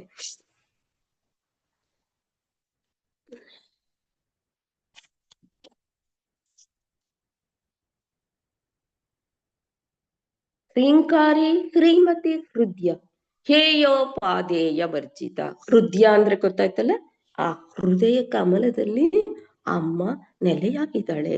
ಆದ್ರಿಂದ ನಾವು ಆ ಹೃದಯ ಕಮಲದಲ್ಲಿರ್ತಕ್ಕಂಥ ಆ ಮಾತನ್ನ ನಾವು ಸದಾಕಾಲ ಧ್ಯಾನಿಸ್ತಾ ಇರ್ಬೇಕು ಅಂತ ಅಂದ್ಬಿಟ್ಟು ಇದೆ.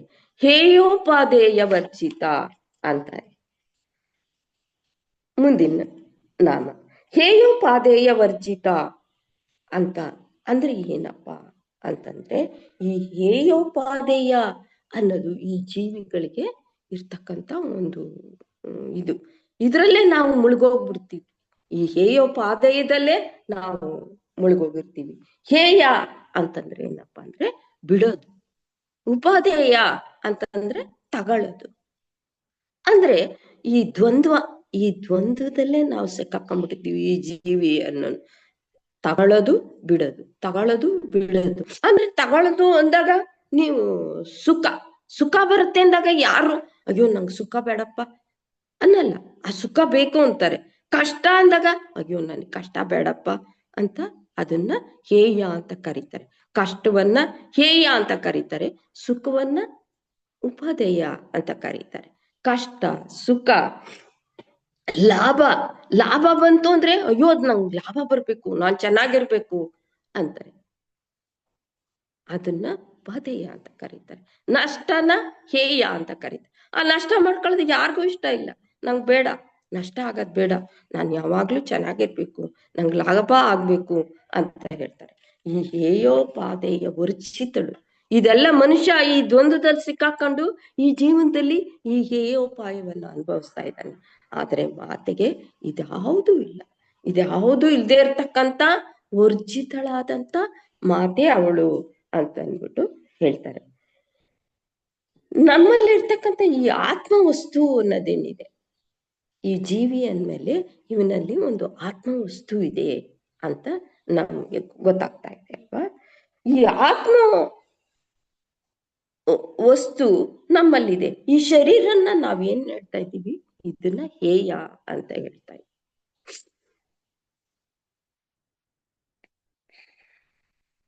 ಈ ಆತ್ಮವಸ್ತು ಅನ್ನೋದು ಪ್ರತಿಯೊಬ್ಬರಲ್ಲೂ ಇದೆ. ಆ ಆತ್ಮವಸ್ತುನ ನಾವು ಪಡಿಬೇಕು, ಅದನ್ನ ಕಾಣ್ಬೇಕು ಅಂತ ಅಂದಾಗ ಅದು ಏನಾಗುತ್ತೆ, ಅದು ಕಷ್ಟ, ಪ್ರತಿಯೊಬ್ಬರಿಗೂ ಕಷ್ಟ ಆಗತ್ತೆ. ಆತ್ಮವಸ್ತು ಇದೆ ಅಂತ ಸಾಮಾನ್ಯ ಜನಗಳಿಗೆ ಇವಾಗ್ಲೂ ಗೊತ್ತಿಲ್ಲ. ನಾನು ಅಂದ್ರೆ ನಾನ್ ಮನುಷ್ಯ, ನಾನ್ ಹುಟ್ಟಿದೀನಿ, ನಾನ್ ಬದುಕ್ತಾ ಇದ್ದೀನಿ, ನನ್ನಿಂದಲೇ ಎಲ್ಲ ಅಂತ ತಿಳ್ಕೊಂಡಿದ್ದಾರೆ. ನಾನ್ ಯಾರು ಅನ್ನೋದು ಅವನಿಗೆ ನಾನ್ ಯಾರು ಅನ್ನೋದೇ ಗೊತ್ತಿಲ್ಲ. ಆದ್ರಿಂದ ಆ ಆತ್ಮವಸ್ತುವನ್ನ ಪಡ್ಕೊಳ್ಳೋದು ತುಂಬಾ ಕಷ್ಟವಾದಂಥದ್ದು. ಯಾಕೆಂದ್ರೆ ಇಲ್ಲಿ ನಾನು ಅನ್ನೋದು ಏನಾಗಿದೆ, ಇಲ್ಲಿ ಆತ್ಮ ಆಗಿದೆ. ಆತ್ಮ ಅನ್ನೋದು ನಾನು ಅನ್ನೋದು ಅದು ಒಳಗಡೆ ಇದೆ. ಆದ್ರೆ ಇಲ್ಲಿ ಈ ಮನುಷ್ಯ ಏನ್ ಮಾಡಿದ್ದಾನೆ, ನಾನು ಈ ಪ್ರಪಂಚ ವ್ಯವಹಾರದಲ್ಲಿ ನಾನೇ ಬೇರೆ, ನಾನೇ ಎಲ್ಲ, ನಾನು ಈ ಪ್ರಪಂಚಕ್ಕೆ ಮತ್ತು ಈ ಸೃಷ್ಟಿಗೆ, ಈ ಪ್ರಕೃತಿಗೆ ಅಂಟ್ಕೊಂಡ್ಬಿಟ್ಟು ಇವನೇನ್ ಮಾಡ್ತಾನೆ, ಎಲ್ಲವೂ ನಾನೇ, ಎಲ್ಲ ನನ್ನಿಂದಲೇ ಅಂತ ಅನ್ಕೊಂಡಿದ್ದಾನೆ. ಆದ್ರೆ ಈ ನಾನು ಅನ್ನೋದು ನಾನಲ್ಲ. ಈ ಶರೀರನು ನಾನಲ್ಲ, ಈ ಮನಸ್ಸು, ಈ ಬುದ್ಧಿ ಏನಿದೆ ಇದ್ಯಾವುದು ನಾನಲ್ಲ.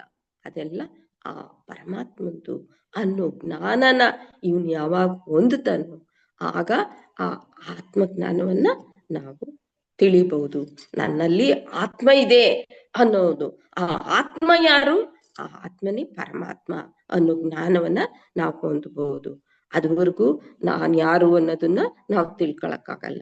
ನಾನು ಅನ್ನೋದನ್ನ ಬಿಟ್ಟಾಗ ಆ ನಾನು ಅನ್ನೋ ಪರಮಾತ್ಮನನ್ನ ಹೊಂದಬಹುದು ಅನ್ನೋದು ಈ ನಾಮದಿಂದ ನಮಗ್ ಗೊತ್ತಾಗ್ತಾ ಇದೆ. ಮುಂದಿನ ನಾಮವನ್ನ ನೋಡೋಣ. ಮುಂದಿನ ನಾಮ 71ನೇ ನಾಮ. 71ನೇ ನಾಮ ರಾಜರಾಜಾರ್ಚಿತ ರಾಜ್ಞೆ ರಮ್ಯಾ ರಾಜೀವ ಲೋಚನ ಅಂತ ಅಂದ್ಬಿಟ್ಟು ಇದೆ. ಈ ರಾಜರಾಜಾರ್ಚಿತ ಅನ್ನೋ ನಾಮದಿಂದ ಹಿಡಿದು ರಾಕೇಂದು ವದನ ಅನ್ನೋ ನಾಮವರೆಗೂ ಏನ್ ಮಾಡಿದ್ದಾರೆ, ಈ ವಾಗ್ದೇವತೆಯರು ರಕಾರವನ್ನ ಉಪಯೋಗಿಸ್ತಾ ಬಂದಿದ್ದಾರೆ. ರಾಜರಾಜಾರ್ಚಿತ ಅನ್ನೋ ನಾಮದಿಂದ ರಮಾ ರಾಕೇಂದು ವದನ ಅನ್ನೋ ನಾಮದವರೆಗೂ ವಾಗ್ದೇವತೆಯರು ರಕಾರವನ್ನ ಪ್ರಯೋಗಿಸ್ತಾ ಬರ್ತಾರೆ ಈ ನಾಮದಲ್ಲಿ. ಆ ರಕಾರ ಅಂತ ಅಂದ್ರೆ ಏನಪ್ಪ, ಈ ರಕಾರವನ್ನ ಈ ನಾಮಗಳಲ್ಲಿ ಪ್ರತಿಪಾದಿಸಿದ್ದಾರೆ. ಈ ರಕಾರ ಅಂತ ಅಂದ್ರೆ ಏನಪ್ಪಾ ಅಂದ್ರೆ ಇದು ಅಗ್ನಿ ಬೀಜ ಅಂತ ಹೇಳ್ತೀವಲ್ವಾ. ಈ ರಕಾರಕ್ಕೆ ನಾವು ಹಿಂದಿನಿಂದ ನಾವು ತಿಳ್ಕೊಂಬಂದಿರೋದು ಅಗ್ನಿ ಬೀಜ ಅಂತ ತಿಳ್ಕೊಂಬಂದಿದೀವಿ. ಈ ರಕಾರದಿಂದ ಕೂಡಿರ್ತಕ್ಕಂಥ ಇಂಥ ನಾಮವನ್ನ ನಾವು ಉಪಾಸಿಸ್ತಾ ಹೋದಾಗ ಏನಾಗತ್ತೆ, ಈ ಜೀವಿಯಲ್ಲಿರ್ತಕ್ಕಂಥ ಈ ಪಾಪಗಳನ್ನೆಲ್ಲ ದಹಿಸಿ ಆ ರಕಾರ ಅನ್ನೋ ಒಂದು ಅಗ್ನಿಯ ಒಂದು ತತ್ವ ಏನಿದೆ, ಆ ಅಗ್ನಿಯ ತತ್ವ ಈ ಅಜ್ಞಾನವನ್ನ ದಹಿಸಿ, ಈ ಜೀವಿಯಲ್ಲಿರ್ತಕ್ಕಂಥ ಈ ಪಾಪಗಳನ್ನೆಲ್ಲ ದಹಿಸಿ, ಅಜ್ಞಾನವನ್ನ ದಹಿಸಿ ಜ್ಞಾನವನ್ನ ನೀಡುವಂತ ನಾಮಗಳಾಗಿದೆ. ಅವನು ಈ ಜೀವನ ಮಾಡಕ್ಕೋಸ್ಕರ ಬೇಕಾದಷ್ಟು ಪಾಪಗಳನ್ನು ಮಾಡ್ತಾ ಹೋಗ್ತಾನೆ. ಯಾಕೆ? ಅಜ್ಞಾನದಿಂದ ಅವನಿಗೆ ತಿಳಿದೀರ ಆ ಪಾಪಕೂಪದಲ್ಲಿ ಅವನು ಬೀಳ್ತಾ ಹೋಗ್ತಾನೆ. ಅಂತಹ ಒಂದು ಪಾಪಗಳನ್ನ ನಾಶ ಮಾಡೋ ಅಂತ ಒಂದು ನಾಮಗಳು ಇದಾಗಿದೆ ಅಂತ ಹೇಳ್ತಾರೆ. ಎಲ್ಲಿಂದ? ರಾಜರಾಜಾರ್ಚಿತದಿಂದ ರಾಕೇಂದು ವದನ ವರ್ಗು ಇರುವಂತ ನಾಮಗಳು ಆ ಪಾಪಗಳನ್ನ ಕಳೆಯುವಂತ ನಾಮ ಆಗಿರೋದ್ರಿಂದ ನಾವು ಪ್ರತಿದಿನ ಈ ನಾಮಗಳನ್ನ ಪಠಿಸ್ತಾ ಹೋದ್ರೆ ನಮ್ಮ ಪಾಪಗಳಲ್ಲಿ ಅಲ್ಪ ಸ್ವಲ್ಪ ಪಾಪಗಳನ್ನ ನಾವು ಕಳ್ಕೋಬಹುದು ಅಂತ ಹೇಳ್ತಾರೆ. ನಾವು ಹಿಂದಿನ ನಾಮದಲ್ಲಿ ಮನು ಮತ್ತು ಚಂದ್ರ ಈ ಶ್ರೀವಿದ್ಯೆಯ ಉಪಾಸಕರ ಒಂದು ವಿಚಾರವನ್ನ ಹಿಂದಿನ ನಾಮಗಳಲ್ಲಿ ತಿಳ್ಕೊಂಡಿದ್ದೀವಿ. ಮನು, ಚಂದ್ರ ಇವರೆಲ್ಲ ಶ್ರೀವಿದ್ಯೆಯ ಉಪಾಸಕರು ಅನ್ನೋ ವಿಚಾರವನ್ನ ನಾವು ತಿಳ್ಕೊಂಡಿದ್ವಿ. ಈ ನಾಮದಲ್ಲಿ ಏನ್ ತಿಳಿಸ್ತಾ ಇದ್ದಾರಪ್ಪ ಅಂತಂದ್ರೆ, ಅದೇ ಒಂದು ಶ್ರೀವಿದ್ಯೆಯ ಉಪಾಸಕನಾದಂತ ಕುಬೇರ ಅವನ ಬಗ್ಗೆ ಈ ನಾಮದಲ್ಲಿ ಹೇಳ್ತಾ ಇದ್ದಾರೆ. ಆ ಕುಬೇರ ಅನ್ನೋ ಒಬ್ಬ ರಾಜ, ಅವನು ತನ್ನ ಒಂದು ತೇಜಸ್ಸು, ಒಂದು ಸಂಪತ್ತು, ಒಂದು ಶಕ್ತಿ ಅದನ್ನ ಅವನು ಪಡಿಬೇಕಾದ್ರೆ ಆ ಶ್ರೀವಿದ್ಯೆಯ ಉಪಾಸನೆಯ ಮೂಲಕ ಅವನು ಅದನ್ನ ಪಡ್ಕೊಂಡಿದ್ದ ಅಂತ ಹೇಳ್ತಾರೆ. ಅಂದ್ರೆ ಕುಬೇರ ಅಂತ ಅಂದ್ರೆ ನಿಮ್ಗೆಲ್ರಿಗೂ ಗೊತ್ತು. ಆ ಕುಬೇರನಿಂದ ಆ ದೇವತೆಗಳು ಆ ಸಾಲವನ್ನು ಪಡ್ಕೊಂಡು ಅವನು ಅಂತ ಒಂದು ಸಂಪತ್ಭರಿತವಾದ ರಾಜ ಆಗಿದ್ದ ಆ ಕುಬೇರ ಅಂತ ಹೇಳ್ತಾರೆ. ಅಂತ ಕುಬೇರನಿಂದ ಅಮ್ಮ ಪೂಜಿಸಲ್ಪಡ್ತಾ ಇದ್ದಾಳೆ. ಅಂತ ಸಂಪತ್ಭರಿತವಾದ ರಾಜನಿಂದ ಅಮ್ಮ ಪೂಜಿಸಲ್ಪಡ್ತಾ ಇದ್ದಾರೆ ಅಂತ ಅಂದ್ಬಿಟ್ಟು ಈ ನಾಮದಿಂದ ಗೊತ್ತಾಗ್ತಾ ಇದೆ. ರಾಜ ಅಂತ ಅಂದಾಗ ನಾವೇನಂತೀವಿ? ರಾಜ ಅಂದಾಗ ಅವನು ಲೋಕಪಾಲಕ, ಆ ಲೋಕವನ್ನೆಲ್ಲ ಸಂರಕ್ಷಣೆ ಮಾಡೋ ಅಂತವನು, ಅದನ್ನ ಪಾಲಿಸೋ ಅಂತವನು ಅಂತ ಅಂದ್ಬಿಟ್ಟು ಆ ರಾಜನ್ಗೆ ಹೇಳ್ತೀವಿ. ಅಂತ ರಾಜರುಗಳನ್ನ ರಾಜರಾಜರು ಅಂದಾಗ ರಾಜಾರ್ಚಿತ ರಾಜ್ಞೆ ಅಂತ ಇಲ್ಲಿ ಬರ್ತಾ ಇದೆ. ಅಂತ ರಾಜರುಗಳನ್ನ ಯಾರು ಆ ಲೋಕವನ್ನ ಸಂರಕ್ಷಣೆ ಮಾಡ್ತಾರೋ ಅಂತ ರಾಜರನ್ನ ಅವರನ್ನ ಪಾಲನೆ ಮಾಡ್ತಕ್ಕಂಥವ್ರು ರಾಜರಾಜರು ಅಂತ ಕರೆಸ್ತಾರೆ. ಆ ರಾಜರನ್ನ ಪಾಲನೆ ಮಾಡ್ತಕ್ಕಂಥವ್ರು ರಾಜರಾಜರು ಅಂತ ಹೇಳ್ತಾರೆ. ಅಂತಹ ರಾಜರಾಜರು ಯಾರಪ್ಪ ಅಂತ ಅಂದಾಗ ಅವರೇ ಬ್ರಹ್ಮ, ವಿಷ್ಣು, ಮಹೇಶ್ವರು. ಇವ್ರು ಯಾರಿದ್ದಾರೋ ಬ್ರಹ್ಮ, ವಿಷ್ಣು, ಮಹೇಶ್ವರ ಇವರೆಲ್ಲ ರಾಜರಾಜರುಗಳು. ಇಂಥ ರಾಜರಾಜರುಗಳಿಂದ ಅಮ್ಮ ಅರ್ಚಿಸಲ್ಪಡ್ತಾ ಇದ್ದಾಳೆ ಅಂತ ಅಂದ್ಬಿಟ್ಟು ಕುಬೇರ ಮತ್ತು ಇಂಥ ಬ್ರಹ್ಮ, ವಿಷ್ಣು, ಮಹೇಶ್ವರ ಇಂಥ ರಾಜರುಗಳಿಂದ ಅಮ್ಮ ಅರ್ಚಿಸಲ್ಪಡ್ತಾ ಇದ್ದಾಳೆ ಅಂತ ಅಂದ್ಬಿಟ್ಟು ಈ ನಾಮದಿಂದ ನಮ್ಗೆ ಗೊತ್ತಾಗ್ತಾ ಇದೆ. ರಾಜಾರ್ಚಿತ ರಾಜ್ಞೆ. ರಾಜ್ಞೆ ಅಂತ ಅಂದ್ರೆ ಏನಪ್ಪ ಅಂತಂದ್ರೆ ಈಕೆಗೆ ಮಿಂಚಿದಂತ ರಾಣಿ ಬೇರೆಯವಳಿಲ್ಲ. ಎಷ್ಟೋ ಜನ ರಾಣಿಯರಿರ್ತಾರೆ, ಆದ್ರೆ ಈಕೆಗೆ ಮಿಂಚಿದಂತ ರಾಣಿ ಬೇರೊಬ್ರಿಲ್ಲ ಅಂತ ಹೇಳ್ತಾರೆ. ಅಂದ್ರೆ ಅಷ್ಟೊಂದು ಒಂದು ಶಾಸನವನ್ನ ಮಾಡುವಂತ ಒಂದು ಶಕ್ತಿ ಈ ರಾಣಿಯಲ್ಲಿ ಇದೆ ಅಂತ ಅಂದ್ಬಿಟ್ಟು ಹೇಳ್ತಾರೆ. ಅಂತಂದ್ರೆ ಈ ರಾಣಿ ಹೇಗಾದ್ಲಪ್ಪ, ಮಹಾರಾಣಿಯಾಗಿ ಹೇಗೆ ಅವಳು ಈ ಜಗತ್ನಲ್ಲಿ ಈ ಬ್ರಹ್ಮಾಂಡದಲ್ಲಿ ಯಾವಾಗ ಬಂದ್ಲು ಅಂತಂದಾಗ ನಮ್ಗೆ ಅದಕ್ಕೆ ಒಂದು ಕಥೆನ ಹಿಂದೆ ನಾವು ನೋಡಿದೀವಿ. ಬಂಡಾಸುರನ ವಧೆ. ಆ ಬಂಡಾಸುರನನ್ನು ದೊಡ್ಡ ರಾಕ್ಷಸ. ಆ ರಾಕ್ಷಸ ಏನ್ ಮಾಡ್ತಾನೆ, ದೇವತೆಗಳ ನಾಶ ಮಾಡ್ಬಿಟ್ಟು ಇಡೀ ಬ್ರಹ್ಮಾಂಡವನ್ನ ತಾನೇ ಆಳ್ಬೇಕು ಅನ್ನೋ ಒಂದು ಆಸೆಯಿಂದ ಏನ್ ಮಾಡ್ತಾನೆ, ಆ ದೇವತೆಗಳಿಗೆ ಕಾಟ ಕೊಡಕ್ ಶುರು ಮಾಡ್ತಾನೆ. ಅವರಲ್ಲಿ ಶಕ್ತಿಹೀನರನ್ನಾಗಿ ಮಾಡ್ಬಿಡ್ತಾನೆ. ಅವರಲ್ಲಿ ಶಕ್ತಿನೇ ಇಲ್ವೇನೋ, ಅವರಲ್ಲಿ ಯಾವ ಆಸಕ್ತಿನೂ ಇಲ್ದೀರ ಅವ್ರು ಬದುಕಬೇಕು ನಾವು ಈ ಪ್ರಪಂಚದಲ್ಲಿ ಅನ್ನೋ ಆಸಕ್ತಿಯನ್ನು ಕಾಳಿಯೋ ಅಂತ ಒಂದು ಸ್ಥಿತಿನ ಆ ದೇವತೆಗಳಲ್ಲಿ ತಂದಿಟ್ಬಿಡ್ತಾನೆ. ಯಾವಾಗ ಈ ರೀತಿ ಆ ದೇವತೆಗಳಿಗೆ ಆಗತ್ತೋ ಆಗ ಅವ್ರಿಗೆ ಅನ್ಸುತ್ತೆ, ಅಯ್ಯೋ ಈ ದೇವತೆಗಳ ವಂಶನೇ ನಾಶ ಆಗ್ಬಿಡುತ್ತಲ್ಲ, ಇನ್ ಮುಂದೆ ಈ ರಾಕ್ಷಸರೇ ಬ್ರಹ್ಮಾಂಡ ಆಳಕ್ಕೆ ಪ್ರಾರಂಭ ಮಾಡ್ಬಿಡ್ತಾರಲ್ಲ, ಏನ್ ಮಾಡೋದು, ಹೀಗಾಯ್ತಲ್ಲ, ಇವನನ್ನ ಸಂಹಾರ ಮಾಡೋದ್ ಹೇಗೆ, ನಮ್ ಕೈಲಿ ಆಗ್ತಾ ಇಲ್ವಲ್ಲ ಅಂತ ಅಂದ್ಬಿಟ್ಟು ಅವ್ರೇನ್ ಮಾಡ್ತಾರೆ, ಬ್ರಹ್ಮನ ಹತ್ರಕ್ಕೆ ಹೋಗ್ತಾರೆ. ಬ್ರಹ್ಮ ಹತ್ರಕ್ಕೆ ಹೋದ್ರೆ ಅವನು ಏನು ಅದಕ್ಕೆ ಮಾಡಕ್ಕಾಗಲ್ಲ. ಅವನು ಶಿವನ ಹತ್ರಕ್ಕೆ ಹೋಗಿ ಅಲ್ಲೂ ಏನು ಮಾಡಕ್ಕಾಗಲ್ಲ. ಆಮೇಲೆ ಮತ್ತೆ ಆ ಬ್ರಹ್ಮನೇ ಒಂದು ನಿರ್ಧಾರವನ್ನ ಮಾಡ್ತಾನೆ. ಎಲ್ಲ ದೇವತೆಗಳನ್ನು ಸೇರಿಸಿ, ಇದು ನಮ್ಮಗಳ ಯಾರಿಂದಲೂ ಆಗದೆ ಇರ್ತಕ್ಕಂಥ ಒಂದು ಕೆಲಸ. ಈ ಕೆಲಸ ಮಾಡ್ಬೇಕಾದ್ರೆ ಒಂದು ಅಗಾಧವಾದಂತ ಒಂದು ಶಕ್ತಿಯಾದಂತ ಒಂದು ದೇವತೆ ಈ ಕೆಲ್ಸಕ್ಕೆ ಬರ್ಬೇಕಾಗತ್ತೆ. ಆ ಬಂಡಾಸುರನನ್ನ ಕೊಲ್ಲಬೇಕು ಅಂದಾಗ ಒಬ್ಬ ಶಕ್ತಿ ದೇವತೆ ಈ ಬ್ರಹ್ಮಾಂಡಕ್ಕೆ ಬರ್ಬೇಕಾಗತ್ತೆ. ಆದ್ರಿಂದ ನೀವು ಆ ಶಿವನನ್ನ, ಪಾರ್ವತಿಯನ್ನ ಪ್ರಾರ್ಥನೆ ಮಾಡಿ ಅಂತ ಹೇಳ್ತಾನೆ. ಆ ಪಾರ್ವತಿಯನ್ನು ಹೋಗಿ ಪ್ರಾರ್ಥನೆ ಮಾಡಿದಾಗ ಆ ಬಂಡಾಸುರನನ್ನ ವಧೆಗೋಸ್ಕರ ಚಿದಕ್ಕಾಗಿ ಆ ದೇವಿ ಹೊರಕ್ಕೆ ಬರ್ತಾಳೆ. ಬ್ರಹ್ಮಾಂಡಕ್ಕೆ ಬಂದು ಆ ಬಂಡಾಸುರನನ್ನ ವಧೆ ಮಾಡಕ್ಕೋಸ್ಕರ ಬಂದು ಆ ಬಂಡಾಸುರನ ವಧೆಯನ್ನ ಮಾಡ್ತಾಳೆ.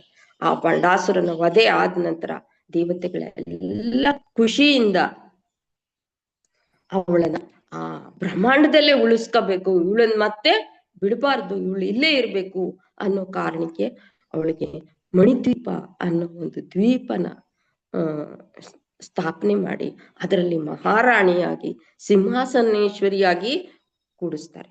ಅಂದ್ರೆ ಅಷ್ಟೊಂದು ತೇಜಸ್ವಿಯಾದಂತ ಆ ಮಾತೆ ಈ ಬ್ರಹ್ಮಾಂಡದಲ್ಲಿ ಇರಬೇಕು ಅಂತ ಅನ್ಬಿಟ್ಟು ದೇವತೆಗಳು ಆ ದೇವಿಗೆ ಮಹಾರಾಜ್ಞೆ ಅಂತ ಅನ್ಬಿಟ್ಟು ಒಂದು ಹೆಸರನ್ನ ಕೊಡ್ತಾರೆ. ಆ ಮಹಾರಾಜ್ಞೆ ಹೇಗಿರ್ತಾಳಪ್ಪ ಅಂತಂದ್ರೆ ಅವಳು ಮಹಾ ಸೌಂದರ್ಯದಿಂದ, ಮಹಾ ತ್ರಿಪುರ ಸುಂದರಿ ಅಂದ್ರೆ ನೋಡೋದಕ್ಕೆ ಅಷ್ಟೊಂದು ತ್ರಿಪುರ ಸುಂದರಿಯಾಗಿ, ಅಷ್ಟೊಂದು ಸೌಂದರ್ಯವತಿಯಾಗಿ ಶೋಭೆಯಿಂದ ಕಾಣ್ತಾ ಇರ್ತಾಳೆ ಅಂತ ಹೇಳ್ತಾರೆ.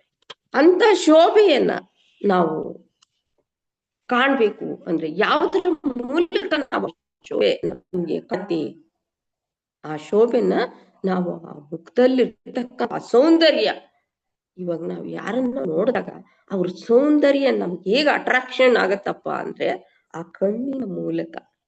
ರಾಜೀವಲೋಚನ ಅಂತ ಹೇಳ್ತಾರೆ, ರಾಜ್ಞೆ ರಮ್ಯ ರಾಜೀವಲೋಚನ ಅಂತ ಹೇಳ್ತಾರೆ.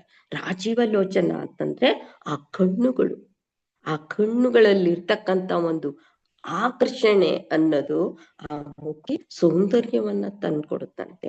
ಅದೇ ರೀತಿ ಅವನಲ್ಲಿ ಕಂಗೊಳಿಸ್ತಾ ಇರ್ತಕ್ಕಂಥ ಆ ಕಣ್ಣು ಅನ್ನೋದು ಹೇಗಿದ್ಯಪ್ಪ ಅಂತಂದ್ರೆ ಆ ಮೀನಿನಂತೆ, ಜಿಂಕೆಯಂತೆ, ಪದ್ಮದಂತೆ ಪಳ ಪಳ ಪಳ ಪಳ ಹೊಳಿತಾ ಇದೆಯಂತೆ ಅಮ್ಮನ ಕಣ್ಣುಗಳು, ಆ ನಯನಗಳು. ಅಂತ ನಯನಗಳು ಉಳ್ಳಂತೋಳು ಆ ಮಾತೆ ಅಂತ ಹೇಳ್ತಾ ಇದ್ದಾರೆ. ಇಂತಹ ನಯನಗಳನ್ನ ಶಂಕರಾಚಾರ್ಯರು ತಮ್ಮ ಸೌಂದರ್ಯ ಲಹರಿಯಲ್ಲಿ ಹೇಗೆ ವರ್ಣಿಸಿದಾರಪ್ಪ ಈ ನಯನಗಳನ್ನ ಅಂತ ಅಂದ್ರೆ, ಅಮ್ಮ ನಿನ್ನ ಬಲಭಾಗದ ಕಣ್ಣುಗಳು ಏನಿದೆಯೋ ಆ ಕಣ್ಣು, ಆ ಬಲಭಾಗದ ಕಣ್ಣು ಏನಿದೆಯೋ ಅದು ಏನ್ ಮಾಡ್ತಾ ಇದೆಯಪ್ಪ ಅಂತಂದ್ರೆ ಸೂರ್ಯನ ರೂಪದಿಂದ, ಆ ಸೂರ್ಯನ ರೂಪದಿಂದ ನಮಗ್ ಬೆಳಕನ್ನು ಕೊಡ್ತಾ ಇದೆ. ಶಂಕರಾಚಾರ್ಯರು ಸೌಂದರ್ಯ ಲಹರಿಯಲ್ಲಿ ಅಮ್ಮನ ನಯನವನ್ನು ವರ್ಣಿಸ್ತಾ ಇದ್ದಾರೆ ನೋಡಿ, ಈ ರೀತಿ ವರ್ಣಿಸ್ತಾ ಇದ್ದಾರೆ. ನಿನ್ನ ಬಲಭಾಗದ ಕಣ್ಣು ಏನಿದೆಯೋ ಅದು ಸೂರ್ಯನ ರೂಪದಿಂದ ನಮ್ಗೆ ಬೆಳಕನ್ನು ಕೊಡ್ತಾ ಇದೆಯಮ್ಮ. ಅದೇ ರೀತಿ ನಿನ್ನ ಎಡಗಣ್ಣು ಏನಿದೆಯೋ ಅದು ಚಂದ್ರನ ರೂಪದಲ್ಲಿ ನಮ್ಗೆ ಕತ್ತಲೆನ್ನ ಕೊಡ್ತಾ ಇದೆ, ರಾತ್ರಿಯ ಒಂದು ಪ್ರಭಾವವನ್ನ ನಮ್ಗೆ ತೋರಿಸ್ತಾ ಇದೆ ನಿನ್ನ ಎಡಗಣ್ಣು ಅಂತ ಹೇಳ್ತಾ ಇದ್ದಾರೆ. ಹಾಗೇನೆ ಈ ಸ್ವಲ್ಪವೇ ಅರಳಿರ್ತಕ್ಕಂಥ ಈ ನಿನ್ನ ಕಮಲದಂತಿರುವ ಈ ಮೂರನೇ ನೇತ್ರ ಏನಿದೆ ಅದು ಈ ಹಗಲು ಮತ್ತು ರಾತ್ರಿಯ ನಡುವೆ ಇರುವ ಆ ಸಂಧ್ಯಾ ಕಾಲವನ್ನ ನಮ್ಗೆ ತೋರಿಸ್ತಾ ಇದೆಯಮ್ಮ. ಆ ರೀತಿಯಲ್ಲಿ ನಿನ್ನ ಕಣ್ಣುಗಳು ರಾಜೀವ ಲೋಚನದಂತೆ ಇದೆ ಅಂತ ಅಂದ್ಬಿಟ್ಟು ಶಂಕರಾಚಾರ್ಯರು ಹೇಳ್ತಾ ಇದ್ದಾರೆ. ಅಂದ್ರೆ ಭಕ್ತರ ಏನಿದೆ ಆ ಕಣ್ಣುಗಳು ಭಕ್ತರ ತಾಪವನ್ನ ಕಳೆದು ಆಹ್ಲಾದವನ್ನ ನೀಡುವಂತ ಕಣ್ಣುಗಳು ನಿನ್ನದಮ್ಮ ಅಂತ ಅಂದ್ಬಿಟ್ಟು ಶಂಕರಾಚಾರ್ಯರು ವರ್ಣಿಸ್ತಾ ಇದ್ದಾರೆ. ಆದ್ರಿಂದ ಅಮ್ಮನ ಇದರಿಂದ ನಮ್ಗೇನ್ ಗೊತ್ತಾಗ್ತಾ ಇದೆ, ಅಮ್ಮನ ನೈಜ ಸ್ವರೂಪ ನಮಗ್ ತಿಳಿತಾ ಇದೆ. ಅಮ್ಮ ಯಾವ ರೀತಿ ಭಕ್ತರನ್ನ ಸಲಹುತ್ತಾಳೆ, ತನ್ನ ಕಣ್ಣುಗಳ ದೃಷ್ಟಿಯಿಂದ ಈ ಭಕ್ತರಗಳನ್ನ ಕರುಣಿಸ್ತಾ ಇದ್ದಾಳೆ ಅಂತ ಅಂದ್ಬಿಟ್ಟು ನಮ್ಗೆ ಈ ನಾಮದಿಂದ ಗೊತ್ತಾಗ್ತಾ ಇದೆ. ಮುಂದಿನ ನಾಮ ರಂಜನಿ ರಮಣೀರಸ್ಯ ರಣಕಿಂಕಿಣಿ ಮೇಕಲ ಅಂತ ಅಂದ್ಬಿಟ್ಟು ಇದೆ.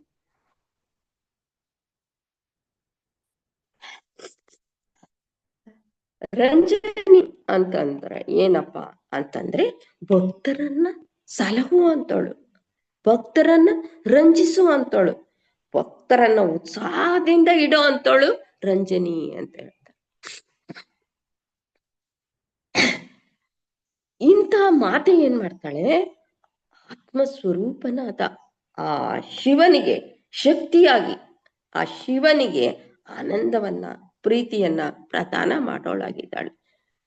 ನಮಗೆ ಅಲ್ಲ, ಈ ಭಕ್ತರಿಗೆ ಅಲ್ಲದೆ ಆ ಪರಮಾತ್ಮನಿಗೆ ಆನಂದವನ್ನು ಕೊಡುವಂತವಳು ಆ ದೇವಿ ಪರಮಾತ್ಮ ಸ್ವರೂಪಿಣಿ ಅಂತ ಹೇಳ್ತಾ ಇದ್ದಾರೆ.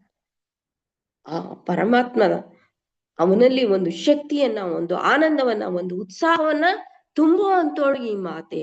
ಈ ಸೃಷ್ಟಿಯನ್ನು ಮಾಡ್ಬೇಕಾದ್ರೆ ಅವನಲ್ಲಿ ಒಂದು ಉತ್ಸಾಹವನ್ನ ತುಂಬಿದೋಳೆ ಈ ಮಾತೆ ಅಂತ ಅಂದ್ಬಿಟ್ಟು ಈ ನಾಮದಿಂದ ನಮ್ಗೆ ತಿಳಿದು ಬರ್ತಾ ಇದೆ. ಇಂತಹ ನಾಮವನ್ನ ಯಾರು ಪಠನೆ ಮಾಡ್ತಾರ, ಯಾವುದು ಈ ರಂಜನಿ ಅನ್ನೋ ನಾಮವನ್ನ ಯಾರು ಪಠನೆ ಮಾಡ್ತಾರೋ ಅವ್ರೇನಾಗಿರ್ತಾರೆ, ಅವ್ರ ನಿರುತ್ಸಾಹ, ಅವ್ರಿಗೇನೋ ಜೀವನದಲ್ಲಿ ಒಂದು ಬೇಸರ ಬಂದ್ಬಿಟ್ಟಿರುತ್ತೆ, ಮತ್ತೆ ಯಾವ್ದ್ರಲ್ಲಿ ಆಸಕ್ತಿನೂ ಇರಲ್ಲ. ನನ್ಗೆ ಯಾವ್ದು ಬೇಡಪ್ಪ ಒಂದು ಸ್ಥಿತಿಲಿ ಇದ್ದಾಗ ಈ ರಂಜನಿ ಅನ್ನೋ ನಾಮವನ್ನ ನಾವು ಪಠನೆ ಮಾಡಿದಾಗ ಏನಾಗತ್ತೆ, ಅದರಿಂದ ನೆಮ್ಮದಿ ಆನಂದ ಹೊಂದಿ ನಾವು ಉತ್ಸಾಹಬದ್ಧರಾಗಿ ನಾವು ನಮ್ಮ ಕಾರ್ಯದಲ್ಲಿ ಕೊಳ್ಬಹುದು ಅಂತ ಅಂದ್ಬಿಟ್ಟು ಈ ನಾಮದಿಂದ ನಮಗೆ ಗೊತ್ತಾಗ್ತಾ ಇದೆ.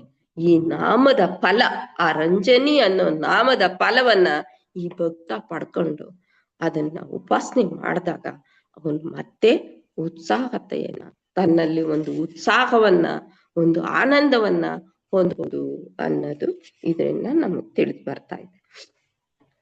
ರಮಣೀರಸ್ಯ,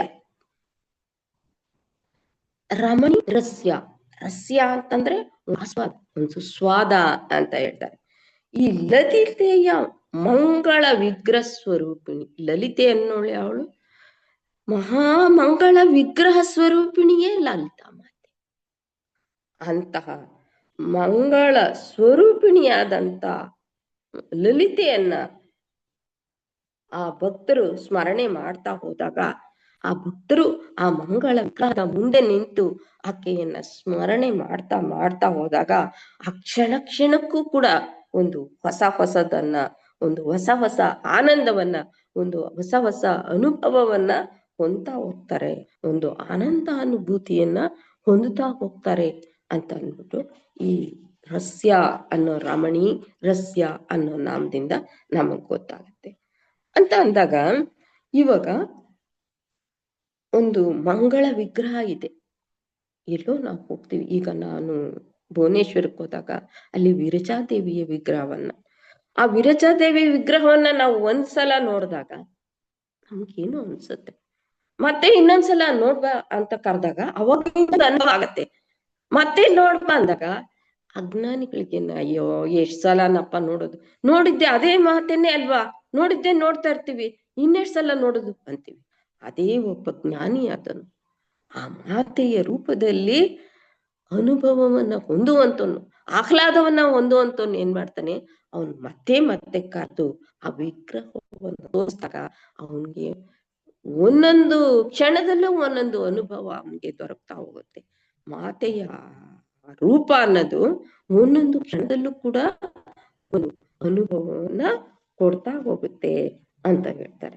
ಅದಕ್ಕೆ ಆ ಯೋಗಿಗಳು ಅನ್ನೋರು ಏನಿದ್ದಾರೆ ಅವರು ಆ ಮಂಗಳ ದಿವ್ಯ ವಿಗ್ರಹದಲ್ಲಿ ಪ್ರತಿ ಕ್ಷಣ ಪ್ರತಿ ನಿಮಿಷವೂ ಕೂಡ ಹೊಸ ರೀತಿಯ ಆನಂದಾನುಭವವನ್ನ ಹೊಂದಿ ಅದರ ಬಗ್ಗೆ ಹೇಳ್ತಾ ಹೋಗ್ತಾರೆ ಯೋಗಿಗಳು. ಆದ್ರಿಂದ ಅಮ್ಮ ಆನಂದದ ಘನಸ್ವರೂಪಿ, ಆನಂದವನ್ನ ತುಂಬಿದ್ದಾಳೆ.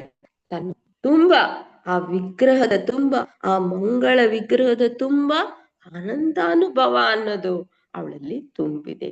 ನಾವು ಒಂದೊಂದು ಸಲ ನೋಡಿದಾಗ್ಲೂ ನಮ್ಮ ಜೀವನ ಒಂದೊಂದು ಅನುಭವವನ್ನ ಹೊಂದ್ತಾ ಹೋಗುತ್ತೆ ಅಂತ ಅಂದ್ಬಿಟ್ಟು ಹೇಳ್ತಾರೆ.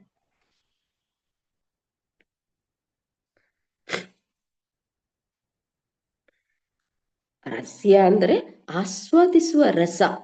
ಅವಳನ್ನ ನಾವು ಯಾವ ರೀತಿ ನೋಡ್ತಾ ಹೋಗ್ತೀವೋ, ಯಾವ ರೀತಿ ಆಸ್ವಾದಿಸ್ತಾ ಹೋಗ್ತೀವೋ ಆ ರೀತಿ ನಮ್ಗೆ ಅಮ್ಮ ಕಾಣ್ತಾ ಹೋಗ್ತಾರೆ.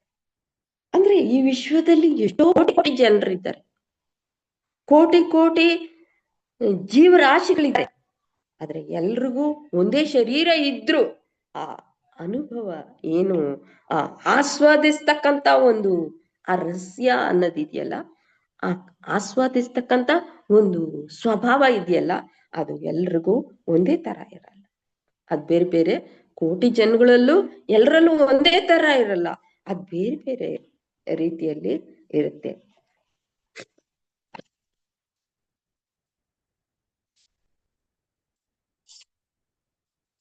ಆದ್ರೆ ಅದನ್ನ ಆ ಪರಮಾತ್ಮನ ಆನಂದವನ್ನ ಅರಿತು ಆ ಆನಂದಾನುಭೂತಿಯಲ್ಲಿ ಯಾರು ಅವ್ರನ್ನ ಸತ್ಯ ಅಂತ ಅನ್ಬಿಟ್ಟು ಕರೀತಾರೆ.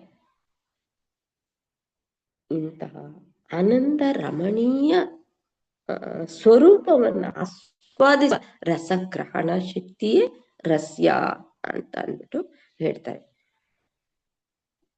ಕಣ್ಣಿಗೆ ಅಧಿದೇವತೆ ಯಾರಪ್ಪ ಅಂತಂದ್ರೆ, ಈಗ ನಾವು ನೋಡ್ತಾ ಇದ್ದೀವಿ, ಈ ಪ್ರಪಂಚನ ದೃಷ್ಟಿಸ್ತೀವಿ, ಈ ಪ್ರಪಂಚನ ದೃಷ್ಟಿ ಮಾಡೋ ಅಂತದಕ್ಕೆ ಅಧಿಪತಿ ಅಧಿಪತಿ ಪ್ರತಿಯೊಂದು ಅಂಗಗಳಿಗೂ ಒಬ್ಬೊಬ್ಬ ಅಧಿಪತಿಯ ಅಧಿದೇವತೆಗಳು ಇರ್ತಾರೆ. ಈ ಕಣ್ಣಿನ ಅಧಿಪತಿ ಯಾರಪ್ಪ ಅಂತಂದ್ರೆ ಆ ಸೂರ್ಯ. ಹೇಗೆ ನಾವು ಆ ಬೆಳಕಿನ ಮುಖಾಂತರ ಈ ಎಲ್ಲವನ್ನ ನಾವು ತಿಳ್ಕೊತಾವೆ ಇರ್ತೀವೋ, ಆ ಬೆಳಕಿನ ದ್ವಾರ ನಾವು ಎಲ್ಲವನ್ನ ಈ ಪ್ರಪಂಚದ ಏನ್ ನೋಡ್ತೀವಿ, ಈ ಜಗತ್ ಇದಿದೆ ಅದಿದೆ ಅನ್ನೋದನ್ನ ನಾವು ಯಾವ್ದ್ರಿಂದ ನೋಡ್ತಿದೀವಿ? ಈ ಕಣ್ಣಿನ ಮುಖಾಂತರ, ಆ ಬೆಳಕಿನ ಮುಖಾಂತರ, ಸೂರ್ಯನ ಬೆಳಕಿನ ಮುಖಾಂತರ ಒಂದನ್ನು ನೋಡ್ತಾ ಇದೀವಿ. ಅದೇ ರೀತಿ ಆನಂದ ಸ್ವರೂಪಿಣಿಯಾದ ಆನಂದವನ್ನ ನಮಗ್ ಸಿಗ್ಬೇಕು, ನಮ್ಮಲ್ಲೂ ಕೂಡ ಆ ಆನಂದವನ್ನ ನಾವು ಪಡ್ಕೋಬೇಕು ಅಂದಾಗ ಆ ಆನಂದ ಸ್ವರೂಪಿಣಿಯಾದ ಮಾತೆಯ ಮೂಲಕವೇ ನಾವು ಆನಂದನ ಪಡ್ಕೋಬೇಕಾಗತ್ತೆ. ನಾವು ಪಡ್ಕೊಕ್ಕಾಗಲ್ಲ ಆನಂದನ, ನನ್ನಿಂದಲೇ ಆನಂದ ಸಿಕ್ಕಲ್ಲ. ಆ ಆನಂದ ಸಿಕ್ಕದೆಲ್ಲಿಂದ? ಆನಂದಕ್ಕೆ ಸ್ವರೂಪಿಣಿಯಾಗಿರ್ತಕ್ಕಂಥ ಆ ಮಾತೆಯಿಂದ ನಾವು ಅದನ್ನ ಪಡ್ಕೋಬೇಕಾಗತ್ತೆ. ಆನಂದ ಪಡಬೇಕು ಅಂದಾಗ ಆ ಮಾತೆಯ ಆನಂದ ಸ್ವರೂಪಿಣಿಯಾದಂತಹ ಆ ಮಾತೆಯನ್ನ ನಾವು ಉಪಾಸನೆ ಮಾಡ್ಬೇಕಾಗತ್ತೆ. ಆ ಆನಂದ ಸ್ವರೂಪದಲ್ಲಿ ನಾವು ಲೀನರಾಗ್ಬೇಕಾಗತ್ತೆ.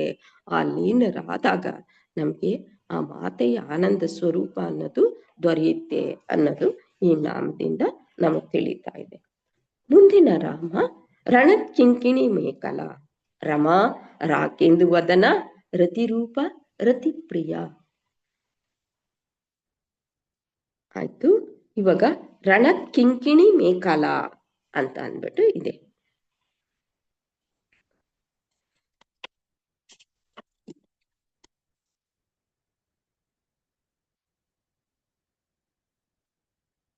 ರಣತ್ ಕಿಂಕಿಣಿ ಮೇಕಲ ಅಂತಂದ್ರೆ ಏನಪ್ಪಾ ಅಂತಂದಾಗ, ಮಹಾ ತ್ರಿಪುರ ಸುಂದರಿಯಾದಂತ ಮಾತೆ. ನಾವಾಗ್ಲಿಂದ ಆ ಮಾತೆಯ ಒಂದು ಸೌಂದರ್ಯದ ವರ್ಣೆಯನ್ನ ಆ ವಾಗ್ದೇವಿಯರು ಹೇಗೆ ವರ್ಣಿಸಿದ್ದಾರೆ ಅಂತ ಅಂದ್ಬಿಟ್ಟು ನಾವು ಪ್ರತಿ ಒಂದು ನಾಮದಲ್ಲೂ ಈ ಮಾತೆಯ ಒಂದು ಸೌಂದರ್ಯದ ವರ್ಣನೆಯನ್ನ ನಾವು ಕಾಣ್ತಾ ಹೋಗ್ತೀವಿ. ಅದೇ ರೀತಿ ಆ ಮಾತೆಯ ಈ ಸೌಂದರ್ಯದ ವರ್ಣನೆ ಈ ರಣತ್ ಕಿಂಕಿಣಿ ಮೇಕಲ ಅನ್ನೋದ್ರಲ್ಲೂ ಇದೆ. ಆ ಮಹಾ ತ್ರಿಪುರ ಸುಂದರಿಯಾದಂತ ಮಾತೆ ಏನ್ ಮಾಡ್ತಾಳೆ, ತನ್ನ ಸೊಂಟಕ್ಕೆ, ಈ ಒಕ್ಕಳಿನ ಭಾಗದಲ್ಲಿ ತನ್ನ ಸೊಂಟಕ್ಕೆ ಓಡ್ಯಾಣವನ್ನ ಧರಿಸಿದಾಳಂತೆ. ಆ ಓಡ್ಯಾಣ ಅಂದಾಗ ಏನಂತೀವಿ ನಾವು? ಓಡ್ಯಾಣವನ್ನ ಡಾಬು ಅಂತ ಕರಿತೀವಿ, ಸಾಮಾನ್ಯ ಭಾಷೆ ಒಳಗೆ ಡಾಬು ಅಂತ ಕರಿತೀವಿ. ಆ ಓಡ್ಯಾಣವನ್ನ ಧರಿಸಿದಾಳಂತೆ. ಆ ಓಡ್ಯಾಣದಲ್ಲಿ ಏನಿದೆಯಪ್ಪ ಅಂತಂದ್ರೆ, ಪ್ರತಿಯೊಂದು ಹತ್ರವಾಗಿ ಗೆಜ್ಜೆಗಳು, ಆ ಓಡ್ಯಾಣದಲ್ಲಿ ಗೆಜ್ಜೆಗಳು ಇದೆಯಂತೆ. ಆ ಗೆಜ್ಜೆಗಳು ಯಾವ ರೀತಿ ಆ ಮಾತೆ ನಿಂತಾಗ ಕೂತಾಗ ಅವು ಯಾವ ರೀತಿ ಜೇಂಕಾರ ಮಾಡ್ತಾ ಇದೆಯಪ್ಪ ಅಂತಂದ್ರೆ, ಆ ಓಡ್ಯಾಣದಲ್ಲಿರ್ತಕ್ಕಂಥ ಆ ಗೆಜ್ಜೆಗಳು ಆ ಮಂತ್ರದ ನಾದ ಅನ್ನೋದು ಹೊರಬರತಂತೆ. ಕೂತರು ನಿಂತರು ಆ ಗೆಜ್ಜೆಗಳಿಂದ ಮಂತ್ರದ ನಾದ ಅನ್ನೋದು ಹೊರಬರ್ತಾ ಇದೆಯಂತೆ ಆ ಧರಿಸಿರ್ತಕ್ಕಂಥ ಓಡ್ಯಾಣದಿಂದ.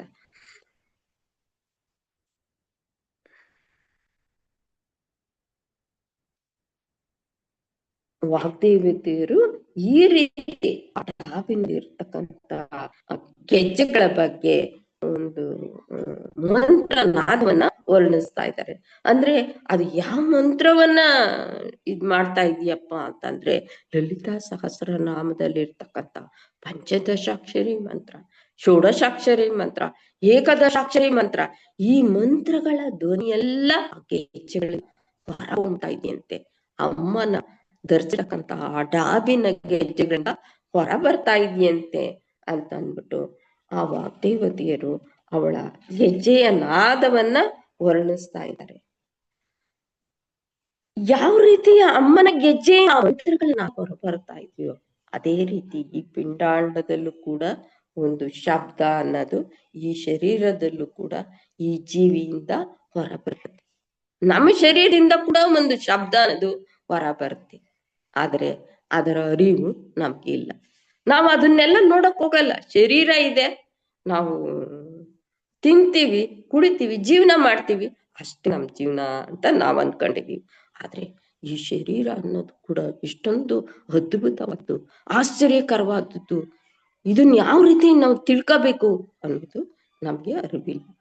ಆ ಗೆಜ್ಜೆಯ ನಾದ, ಅಮ್ಮನ ಸೊಂಟದಲ್ಲಿರ್ತಕ್ಕಂಥ ಓಡ್ಯಾಣದ ಗೆಜ್ಜೆಯ ನಾದ ಹೇಗೆ ಹೊರಗ್ ಬರ್ತಾ ಇದೆಯೋ ಅದೇ ರೀತಿಯಲ್ಲಿ ನಮ್ಮ ಶರೀರದಿಂದಲೂ ಕೂಡ ನಾದ ಅನ್ನೋದು, ಶಬ್ದ ಅನ್ನೋದು ಹೊರಗ್ ಬರ್ತದೆ. ಅದು ಹೇಗೆ ಅಂತ ನಾವು ನೋಡಿದಾಗ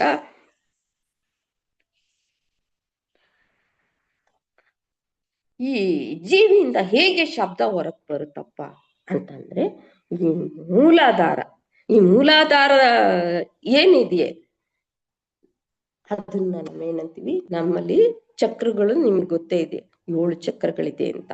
ಆ ಮೊದಲನೇ ಚಕ್ರವೇ ಮೂಲಾಧಾರ ಅಂತ ಹೇಳ್ತಾರೆ. ಈ ಮೂಲಾಧಾರನೇ ಆ ಬೀಜ ಶಕ್ತಿ. ಆ ಶಬ್ದ ಹೊರಗ್ ಬರ್ಬೇಕಾದ್ರೆ ಅದು ಬೀಜ ಶಕ್ತಿ ಅಂತೆ ಮೂಲಾಧಾರ. ಅಲ್ಲಿಂದ ಶಬ್ದ ಶುರುವಾಗತ್ತಂತೆ. ಆ ಶಬ್ದ ಶುರುವಾಗಿ ಏನಾಗತ್ತೆ, ಆ ಮೂಲಾಧಾರದಲ್ಲಿ ಶುರುವಾದಂತ ಶಬ್ದ ಅಲ್ಲಿಂದ ಹೊರಟು ಎಲ್ಲಿಗೆ ಬರುತ್ತೆ, ಮಣಿಪುರಕ್ಕೆ ಬರುತ್ತಂತೆ. ಆ ಮಣಿಪುರಕ್ಕೆ ಬಂದಾಗ ಅಲ್ಲೇನಾಗತ್ತೆ, ಅದು ಆ ಮಣಿಪುರ ಅನ್ನೋದು ಎಲ್ಲಿದಪ್ಪ ಅಂತಂದ್ರೆ ಈ ನಾಭಿ ಸ್ಥಾನದ ಹತ್ರ ಇದೆ ಈ ಮಣಿಪುರ ಅನ್ನೋದು. ಆ ನಾಭಿ ಸ್ಥಾನದ ಬಳಿಗೆ ಬಂದಾಗ ಆ ಶಬ್ದ ಅನ್ನೋದು ಅಲ್ಲೇನಾಗತ್ತೆ, ಮೂಲಾಧಾರದಲ್ಲಿ ಬೀಜವಾಗಿರುತ್ತೆ ಆ ಶಬ್ದ. ಆ ಮಣಿಪುರಕ್ಕೆ ಬಂದಾಗ ಏನಾಗತ್ತೆ, ಆ ಬೀಜ ಒಡೆದ್ಬಿಟ್ಟು ಆ ಮೊಳಕೆ ದೆಸೆಯಲ್ಲಿ ಹೊರಕ್ಕೆ ಬರುವಂತ ಒಂದು ಸ್ಥಾನ ಇದು ಮಣಿಪುರ ಸ್ಥಾನ. ಮೊಳಕೆ ದೆಸೆಯಲ್ಲಿ ಹೊರಕ್ ಬರುವಂತ ಒಂದು ಸ್ಥಾನ ಈ ನಾಭಿ ಸ್ಥಾನ ಅಂತ ಹೇಳ್ತಾರೆ. ಅಂದ್ರೆ ಈ ಸಮಸ್ತ ಶಬ್ದಗಳು ಏನಿದೆ, ನಮ್ಮಿಂದ ಹೊರಕ್ ಬರುವಂತ ಶಬ್ದಗಳು ಏನಿದೆ, ಇದನ್ನ ಹೊರಕ್ ಬರುವಂತ ಸ್ಥಾನ, ಅದು ವಿಕಸನ ಆಗುವಂತ ಸ್ಥಾನ ಅಂದ್ರೆ ಈ ನಾಭಿ ಸ್ಥಾನ ಅಂತ ಅಂದ್ಬಿಟ್ಟು, ಈ ನಾಭಿನೇ ಪ್ರಧಾನವಾದಂತ ಒಂದು ಸ್ಥಾನ ಅಂತ ಅಂದ್ಬಿಟ್ಟು ಹೇಳ್ತಾರೆ. ಆ ರೀತಿಯಲ್ಲಿ ಅಮ್ಮ ಆ ನಾಭಿ ಸ್ಥಾನದಲ್ಲಿ ಓಡ್ಯಾಣವನ್ನು ಧರಿಸಿ ಸದಾ ಕಾಲ ಆ ಗೆಜ್ಜೆಗಳಿಂದ ಬೀಜಾಕ್ಷರಗಳನ್ನ ಧ್ವನಿ ಮಾಡ್ತಾ ಇದ್ದಾಳೆ